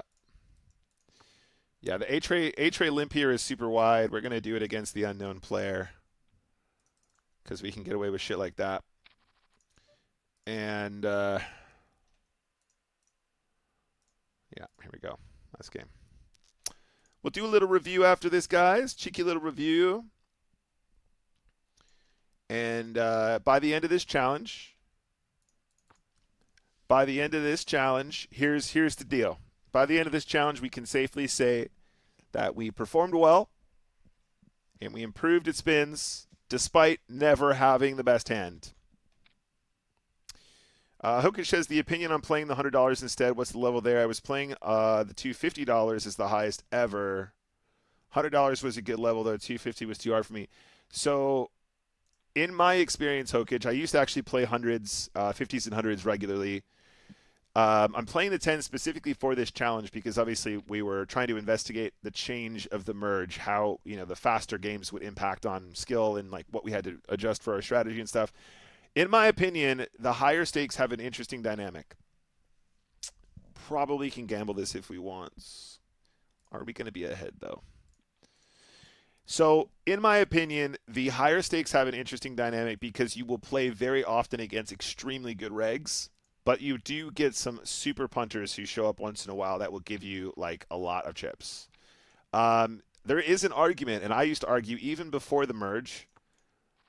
I actually had the impression that some of the more middling stakes, like the 10s and the 25s, are actually often a tougher level than those stakes because you have generally a higher density of strong regular as opposed to regular, complete punter. Now, that is purely anecdotal. It is purely anecdotal. We can shove King Deuce there if we want. I'm gonna skip it against these players. It's purely anecdotal. I don't have the evidence to back that up. I don't have a big enough sample even. Give me a hand here. However, I haven't had a chance to play any volume since the merge, so I don't know what these games are like up there now, but I bet you it's a bloodbath. The new merged version of Spin Go is extremely volatile, and I've been on the wrong side of that. I'm 115 binds down on a challenge where I'm winning considerable EV. Now, granted, that's not the whole story. I am actually going to be either break even or slightly up after rewards, which, of course, always plays into any sort of hyper grinder lifestyle or calculation. probably a better way to describe it. But long story short, I don't have the sample since the merge in order to comment. I would say we're probably going to encounter a ton of very good players, and if it's like anything like it was before, you know, it's going to be a big mix. It's going to be mostly super strong regs, and then you're going to get the occasional punter just blasting off, which is going to be good for the EV, but otherwise you're going to do a lot of reg v reg battling and some very, very good players. I mean, there's some really good players here at the 10s. Not going to lie. The average spin reg here playing this game would probably obliterate your average live MTT grinder. Nice. We would check back versus that limp. That limp does end up actually having a decent amount of showdown in there. Can we get a little spinneroo going here? This has definitely got to be a push. Please fold, Usha. Please fold. Nice. And Jack 5 in the bin. Blinds are going up probably next hand after this. Let's get this one done with. All right, cool. Next hand after this. Go, go, go, go, go. Get the walk. The walk is so good. Jack 8's 100% push here. And Queen 8 suited is going to be really close. Can we take this one out? What do we want to do here? Let's take this one out. Circadian says, actually, the hard way is what makes poker such a great game. It is. It's true. It's true. The fact that you can force it to happen is what makes poker very unique and special. You know, if you're running bad in other games, other gambling games, when you're running bad, that's all there is. If you can make it work even when you're running terrible, it's a sign of a special game.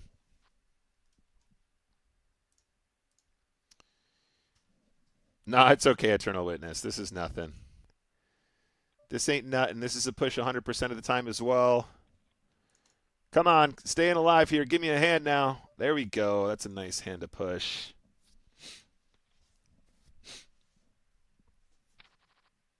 Oh, people don't like when you go all in. I've noticed this. So this is technically going to be a call against the unknowns. We're going to take out some of this stuff too because they're not shoving the correct range. They're not going to shove the suited connectors that you want them to have there. That makes it work. Ace-8 is a much better situation. Good turn. All right, heads up against Usha, who has been extremely passive, very tight. And this is the kind of player that will just get demolished heads up because they're going to be way too tight. You're going to limp ultra shallow in these spots. You're going to get it all in with top pair. They call you with a 6. They're absolutely cooked. God damn it. Ace-4 should be all in pre-flop 100% of the time here, by the way. However, this is what I'm saying. If you know your opponents, you can make big adjustments. And this is a good example of a spot where we are doing exceptionally well, where we shouldn't. And we managed to put it in with a monster chip lead. Monster equity, I should say. Players that are too tight passive who want to play heads up will end up just folding their way into oblivion. You cannot win if you're not playing enough hands heads up. And you definitely need to be a lot more aggressive than what we just saw with that ace-4. Got the best hand here. 10. 10. We're going to win an all-in eventually, chat. It's going to happen. Meanwhile, this whole heads-up session is going to be a monster EV plus for us because this guy is massively overfolding. We can just limp in with the 5-4. We're going to take a stab at the turn instead of the flop here. Like this. Because they're going to tell us whether or not they have a hand on the turn. We don't need to bluff the flop if they're going to tell us if they have nothing on the turn. On that texture in particular, King 9 easy push. And we have the best hand again. Can we finish this game once? I just want one. One fucking time. Give it to me, dealer, and I might survive. Thank you for the follow. Thank you for the follow. That was Reclos. All right, so boom, we've done it, guys. We've done it. We have finished our session for today. Let's take a look at the graph, and then we'll go into some review. Before we move on, guys, I'm going to close the PokerStars. I want to make it crystal clear PokerStars is being closed. I am no longer operating the PokerStars client. We are not playing poker. We're going to do some study. It's going to involve using the Nick Walsh TV chart pack, and it's also going to involve using programs like GTO Wizard. And it's strictly for review. That's how we improve. We want to study. We want to look up some spots and see if we're doing things correctly. Let's take a look at the overall. All right, so here you go. We are down $1,130 since the start of this challenge. It's 113 buy-ins. There's a big downswing, but we are in the middle of a big downswing. We're not winning as many chips as we should. If you look at this in graph form, you can see we're crushing out here. We're crushing, but we are still really far below EV. I'd say that's probably about 10,000 chips. Where's the results? It's actually more than 10,000 chips. It's closer to 13,000 chips, in fact. We're 13,000 chips under EV. Don't forget that the average game starts with about 300 chips, so that's a lot of buy-ins that has been locked away where we're just not winning all-ins. Also, don't forget that those buy-ins often are correlating upwards in the sense that, winning 300 chips in all-in equity is the equivalent of winning several games, which will be 2x, 3x, 4x, and the multiplier effect is actually much greater as you win chips that you are as you win chips in EV. So basically what I'm trying to say is when you are running badly and your EV is not aligning with your chips, one, that means you're not winning all-ins most of the time or you're getting your chips in and you're being unlucky. However, when you are winning chips where you should do or shouldn't do, as in I'm all in and it's a flip, if you are winning those flips more often than not, that correlates to multipliers as opposed to single game losses. So by the time this green line finally catches up with expectation up here, the upswing will be absolutely biblical. Now combine that with us not running into the top of everyone's range every single day, all day long. It's going to be a bloodbath, guys. Our actual red line will go through the roof as well. And you can see that over time, we're slowly trying to improve on this and get a little bit more flatness going in that department to amplify our results as well. Anyway, this is the long-term situation. Like I said, this says that we're winning 15 chips per game, but if we look at a shorter time frame, but still a decent size sample, if I filter this specifically for, if I filter this 01, 09, 2025, so that's the last couple months rather than the entire challenge, you guys can see that if we cancel out all the learning months, we're winning 19 chips per game out here, guys. We're crushing this, right? So if we're looking at the macro, we're winning chips. We're winning more chips than we're winning a lot of chips in EV, basically, right? Over time, we've improved, we've studied, we've gotten better at the format, and our actual short-term results are going much, much straighter upper like this. Woo, like this. So if we continue in this pattern, what happens over time? If our average right now is 19 over 2,949 games, that's more than half of the overall challenge, by the way. If we continue in this pattern, eventually we overwrite the worst results that we started out with, which was the start of when the merge occurred, and then our overall results should more accurately reflect something like 19 chips per game, which is considered quite good, I'm told, at the moment. So anyway, that's good. Let's take a look at today as well, because we actually had a pretty good sesh after all. We ended up winning $110 today, so we're chipping away at that negative result. We won 49 chips per game today over 86 games, so that's very strong. And again, if we can have more sessions like this, we will get the overall chip EV to the point where we want as well in time. Nice strong finish here was lovely. All right, so let's take a look at some hands for review. We got a couple marked up. Let's fire up the King Jack here. So this was a super annoying one. Our opponent steals, we call, we flop super gin here, really. I mean, it's not the Omega Nuts, but we have a very, very strong hand on a very, very strong draw with straight draw, flush draw, and our opponent bets small, and we call. We manage to pick up a pair. They bet very big. We call, and then they blast off on the river. Now, this guy is a very good reg. Breastcore is also a friend of the stream. I don't know how often this is going to be bluffed. Having the Jack of Diamonds is an interesting card because we're blocking straights. We're blocking Ace Jack. We're blocking Jack 9, right?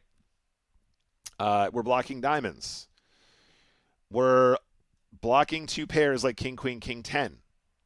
However, I don't think this is a spot where a reg blasts off. Like, they might bluff the flop, but I don't think they bluff the turn that often. It's kind of like having the Jack of Diamonds actually might mean that they have more bluffs because they're blocking the flop flush and they're blocking the turn straights. It is, I don't know. It's hard. I want to look this one up. I'm gonna whack this one into GTO Wiz, and we're gonna take a little look at what they say, because I want to know how often our opponent is supposed to be blasting off, because I think reg v reg you're just not bluffing flop turn river as often as you might think. But then also I want to see how often we're supposed to call with that blocker. Let's see what we can learn, because that's not the right one. Sorry. That's not the right one either. None of this is the right one. None of this is the right one. Let's try this again. Here we go.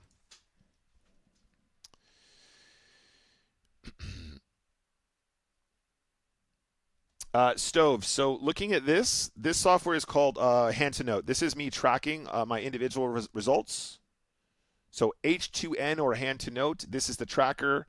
This can also generate a heads-up display, but I tend not to use a heads-up display apart from when I'm studying off stream, and also when I'm studying while I'm not playing, right? So looking up statistics of my opponents when I'm not in play, I find it quite distracting when I'm in play.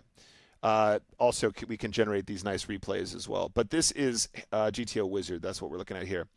So the King Jack is okay. So it looks like GTO Wizard likes all of this, but they want us to call river. And what's interesting is when we look at these spots, we always have to take it with a pinch of salt. By the time we've played all the way to the river, a lot of things have to happen for the river decision to be accurate.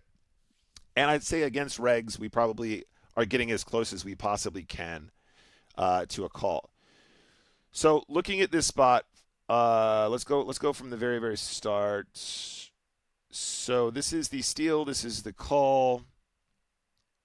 In fact, let's go back here. This is easier to view. So raise, and we call 100% of the time. So far, so good. On the flop, our opponent bets. We can call, we can raise, but calling is what you do most of the time. On the turn, we are calling versus the bet 100%. Okay, accurate. On the river, they want us to call. So apparently the Jack of Diamonds into hand is a very good hand to call with. I don't know if our opponent is going to play like this, right? It's not good enough to just say, I looked it up, so it must be correct. I don't know if our opponent is going to play like this, but I do think in hindsight, having the Jack of Diamonds does change things considerably. Let's take a look at the river decision.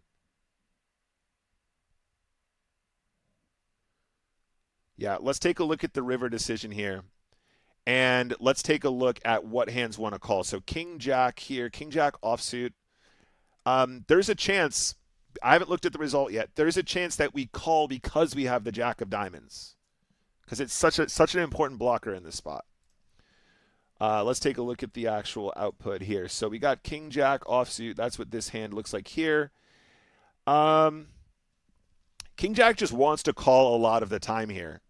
We can see, if you guys look down here in this quadrant, we can see that the hands that call the most often are hands that contain a diamond. Having a pair and a diamond means you call 100% of the time. The combinations without diamonds are folds. So that's really the takeaway from this spot. We in the actual hand, if you guys missed it, we called on the river. I used my whole time bank and I folded. If I had another 20 seconds, maybe we come to this conclusion correctly. I would say this is still a spot that's probably under-bluffed by population. However, the blocker effect on this texture is enough to say 100% call. If we look at strategy EV, let's take a look at this. It's a big difference. It's a big difference, guys. Yeah. I mean, look, it's probably going to be 100% call with the particular combo that we have. I would say that generally, if my gut is telling me it's under bluff, that's going to be accurate. And for the most part, I'm not keen to say that, because you don't want to go off too much conjecture. You want to kind of have some sort of scientific backing when you're saying stuff like that. But I would say that generally speaking, a lot of people are under bluffing this line. You can see that by the time we get to this point, how little of how much of our opponent's range is still in play here anyway.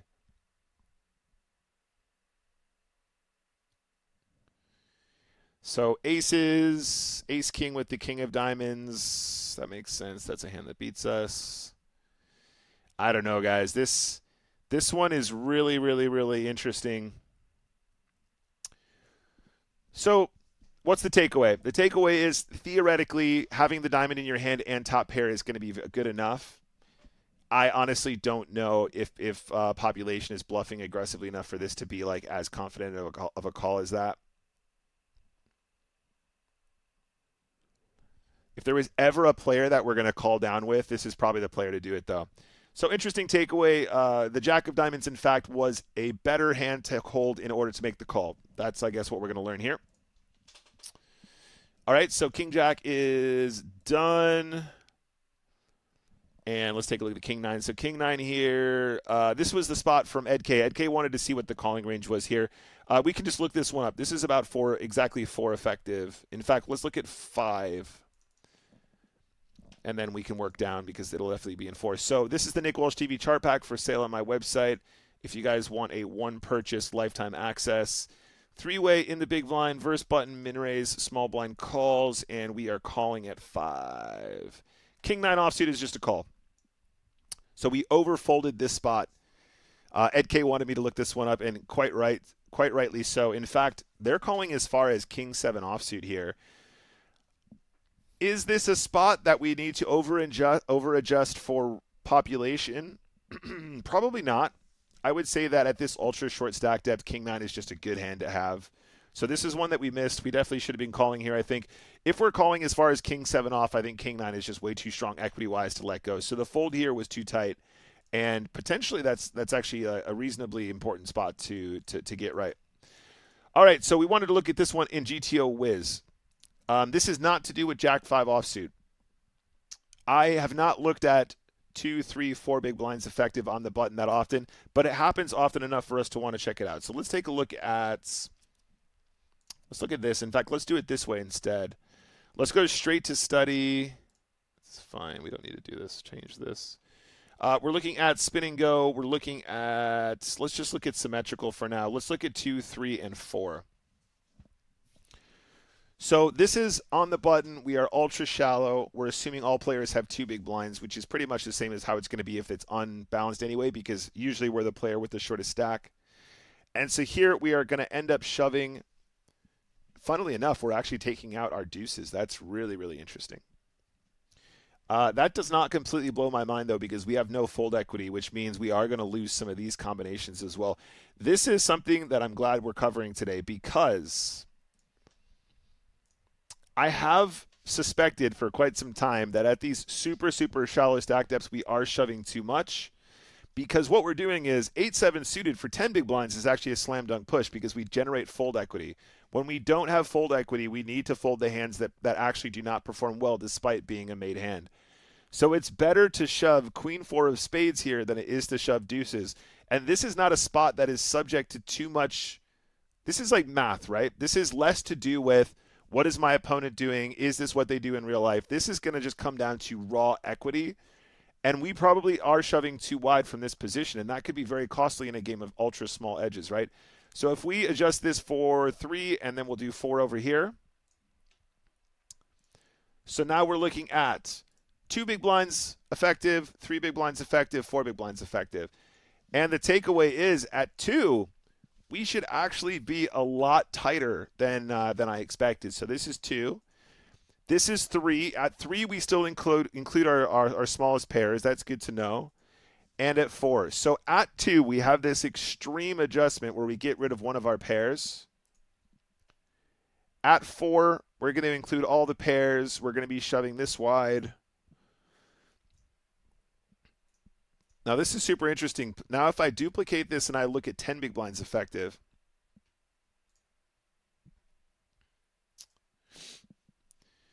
this is our range. These are hands that we shove, and you can see it includes 6-7 suited and 8-7 suited. 6-7 suited is not included as we get shallower. How interesting is that, right? There's a combo that you just think is good enough to punt with. Now, I would say if we are playing a smaller multiplier with the faster clocks, we do want to be all in a little bit more often in general, simply because we're going to run out of time, and those are combinations that probably perform okay.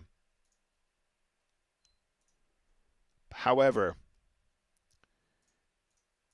we want to be really careful here. I think we probably are shoving slightly too wide. at these ultra shallow stack depths. Interesting. Okay, cool. I'm going to remember that. That's a good one. So this was not marked because we wanted to cover it. Let's get rid of that one. Let's look at this one now. Queen 9 suited. So this is a limp call. We limped at 11 big blinds effective. Our opponent shoves. This guy is definitely a reg, and we called. Again, it looks kind of goofy to the untrained eye. I'm almost positive this is 100% accuracy, given how many times I've played this shit. Let's go ahead and fire up GTO again. Let's just upload the hand directly. Yeah, 100%. 100%, 2 ticks. And we'll take a look at this just for posterity as well, guys, because the limp call here is very powerful. So we've limped. Our opponent has gone all in. This is the range that we're calling with, guys. We're trapping 5s plus. We're trapping Jack 9 suited, Queen 9 suited, Queen 10 suited, Jack 10 suited. Some of these aren't necessarily traps in the conventional sense. Like some of these are traps in the sense that we trap some of their weaker range and then we have a lot of equity against their pushing range. I would say 10-8 suited is a good example of that. This is a hand that actually dominates some of the ISO jam bluffs, but also does extremely well against hands like Ace-5 off, Ace-6 off, Ace-3 off, Ace-4 off, King-5 off, Queen-Deuce off, all of which will be shoves at the stack depth. And therefore, these are good ones to include against regs, against unknowns. You can afford to actually limp fold some of these more speculative ones. But overall, 100% accuracy there. Obviously, like I said, it's just that one. I don't even know why we're looking it up. But if that one freaked anyone out, that one's there. And Ace-5 suited. Now, there's the limp. Our opponent does this, and we shove. I'm pretty sure this is 100% accuracy as well. There's a chance that we do some calling with Ace-5 suited as well as pushing, but I'm pretty sure that this stack depth we default to the all-in. Let's go ahead and just mark it up again, copy hand history. Let's do an upload here and double check on the right-hand side.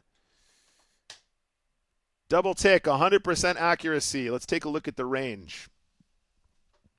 So we've limped. Our opponent has raised to 2.5 big blinds. This is our response in the small blind. So these are all ins. I know they're kind of dark.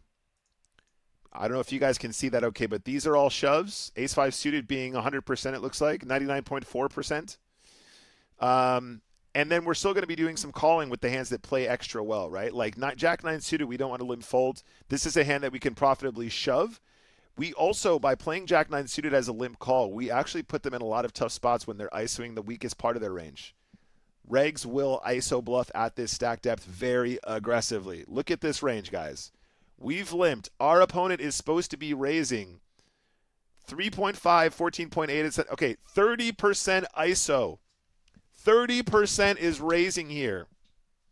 30% of their entire range is raising, some of which is value, some of which are bluffs. Okay, if they're doing it right. Look at some of the junk that they're supposed to raise. Look at this. This is reg stuff. This is what the regs do. Fish won't do this.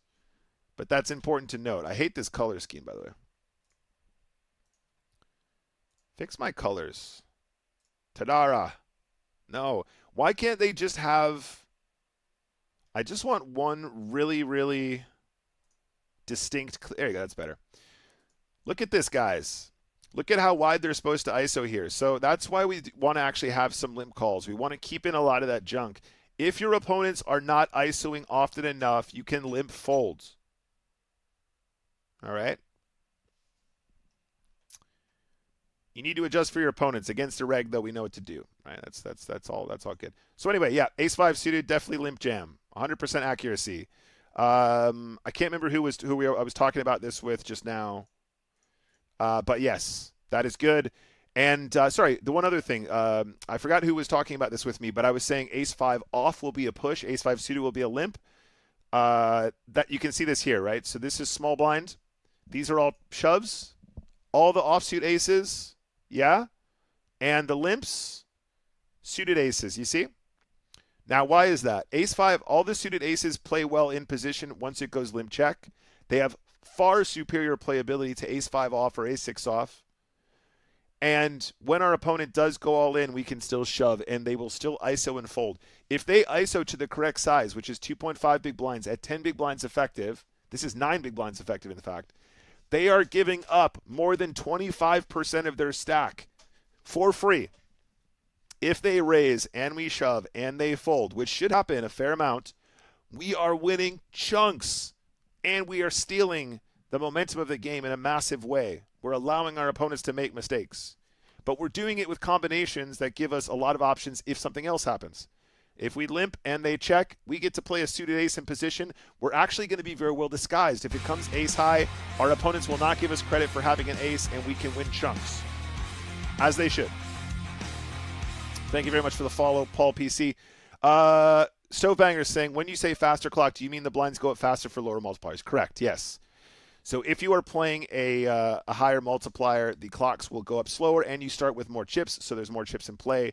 We have a lot more opportunity to sort of wait, be patient, wait for a better spot. In the 2x and 3x multipliers, we can't wait. We kind of got to just do what we're supposed to do, and we're going to run into it a decent amount, but we know that it's going to win a good margin of the time against most players, even more so against the players that haven't studied like this, okay? So, yeah, going back to this one, that was a good spot on Mark, and Jack 3 was the last one. We shoved this one for 8 bigs. Let's call that 8. If we do the copy-paste, it actually will just run the sim for us, I believe. I think it actually does the sim and not just the lookup.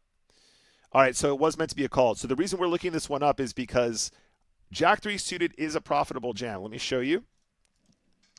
The reason why GTO heads up, push, folds. The reason why GTO will have a limp is because it knows that it's going to be more optimal to limp. But let me show you. Jack 3 suited, we can push at 10.6 big blinds effective. And you got us here. We're here pushing it at 8.3. So this is well within a Nash. If it's this close to Nash, if it's 2 big blinds or so away from Nash, it means it's actually going to have a really good EV. It's going to have a good chip return.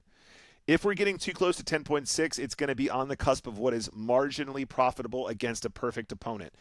If players overfold versus shove, then obviously it does better, regardless of the stack depth. But I would say that this is going to be acceptable if we're playing optimally, though, which is what we're striving to do. It's going to be Jack 4 suited as push and Jack 3 suited as limp. That's my guess. Let's take a look. So over here, nope, Jack 3 and Jack 4 are limp. It's the next one along. Jack 5 suited is being played as push here. Yeah, so all in. So we're not a million miles off. Like I said, this will make chips. The push is still going to be good. Just out of interest, this is a new thing I've learned today. Let's do a comparison. Okay, let's do a comparison. We can compare EV here. This is a cool tool. So what I'm going to do with this little box over here is I'm going to compare the EV of being all in versus playing the best action. So basically what I'm saying to GTO Wiz is, what is the EV of playing a hand as all in versus best action, which is the action that it currently has. So if we were to take a look at Jack 3 suited, you can see here the value of an all-in for this combination is 0.09 chips, and the call is 0.12 chips.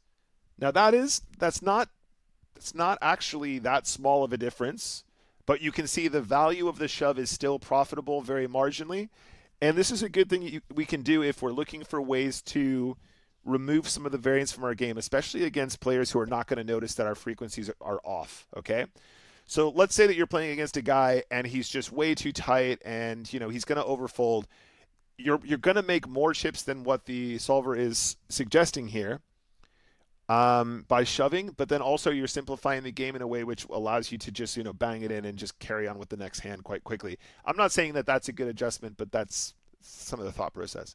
Now, if we move over to Jack 4 suited, the difference between an all-in and a call is very, very, very, very, very small. So the Jack 4 suited played as a push, we're not actually going to lose much by way of EV, and it might be easier just to play it as a push. Now, the whole point of having the limp there is because it's not super profitable as a push, even though it is, but also we're balancing when we have strong hands as well, right? So if we go back to just the straight strategy, Having some limps over here means that when we limp aces, we're actually going to have enough weak stuff for our opponent to believe that our frequencies are true. What does that mean? If I'm playing against a guy a lot and he's tracking, he's going to know that I'm limping the correct frequency. If I'm only limping when I'm strong, if I have a very low limp frequency at a shallow stack depth like 8.5 big blinds, they will know that you have the nuts and they will not bluff into you. Does that make sense? Yeah, Wazzy, nice one. And therefore, we're going to have some of these for balance. Yeah, but this is going to be okay. It's okay. We don't actually lose too much. The reason why I flag it is because I always get these ones slightly wrong. I end up over pushing in this spot. And against this player, I think that's probably not the end of the world. Where was our replay? Yeah, against the reg, I think actually playing the push is probably not the end of the world because we're not going to win tons of chips by playing our hand alternatively. The limp is going to win slightly more chips, but the limp only wins chips because we play our hand perfectly post-flop. If we are not confident playing Jack 3 suited post-flop, just know that you can push it profitably. It's not a lot of profit, but it's some profit. Anyway, nice one there. All right, so that's the last hand for review. And that's it. So that is all for today, guys. Let's finish up with that little beauty right there. Not too shabby. Good day. Now, if we keep on at this rate, gang, we will not only finish the challenge, but I think we're going to finish the challenge with a respectable chip EV. Obviously, like I said, that $110 and indeed any of the values that I've showed you today does not include bonuses. I am tracking every single dime, guys. I'm tracking every bonus, rake back or chest or otherwise related. So by the end of this challenge, we will have every single nickel accounted for. The only games that will not end up in this final tracked session are games where I literally got DC'd by stars because there was a glitch. That's only like 2 games or 3 games. I've been very meticulous to include as much detail as possible in this game, in this challenge. And ultimately, we should have a very, very, very, very, very, very, very accurate glimpse into what is possible by the time we finish. If I carry on at this rate, guys, I honestly think that we will be in the 18 and 19 chips per game region. I don't know if it's possible to go higher. I've had a lot of people who are in spinning go groups saying that 19 is the highest that any of their top regs has. I don't know if because we're, playing a few tables instead of max tabling that it should be possible to have higher. It does feel like on the best days that we play, we are winning mountains. I do think that I can get close to, I do believe it's possible to get over 20. That's my feeling right now, having put in a lot of work, putting in a lot of volume. My feeling is that I can get above 20. But also there are other days when I'm playing and I'm thinking to myself, I don't know where the chips are going to come from. There's just not enough chips in the game. But, Stovebanger says, it's a great feeling to limp with a strong hand and have an especially aggressive opponent jam light. It's wonderful, yeah, and that's important. It's all part of it. All right, so anyway, that's going to be it for today, guys. Thank you for the follows. Appreciate you.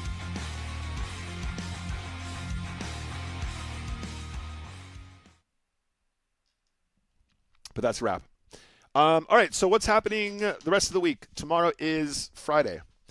Tomorrow, 4 p.m., there is going to be a stream. It's going to be myself and Hampus, who was on the PokerStars Central channel yesterday afternoon, playing against Rory. Casino streamer Hampus.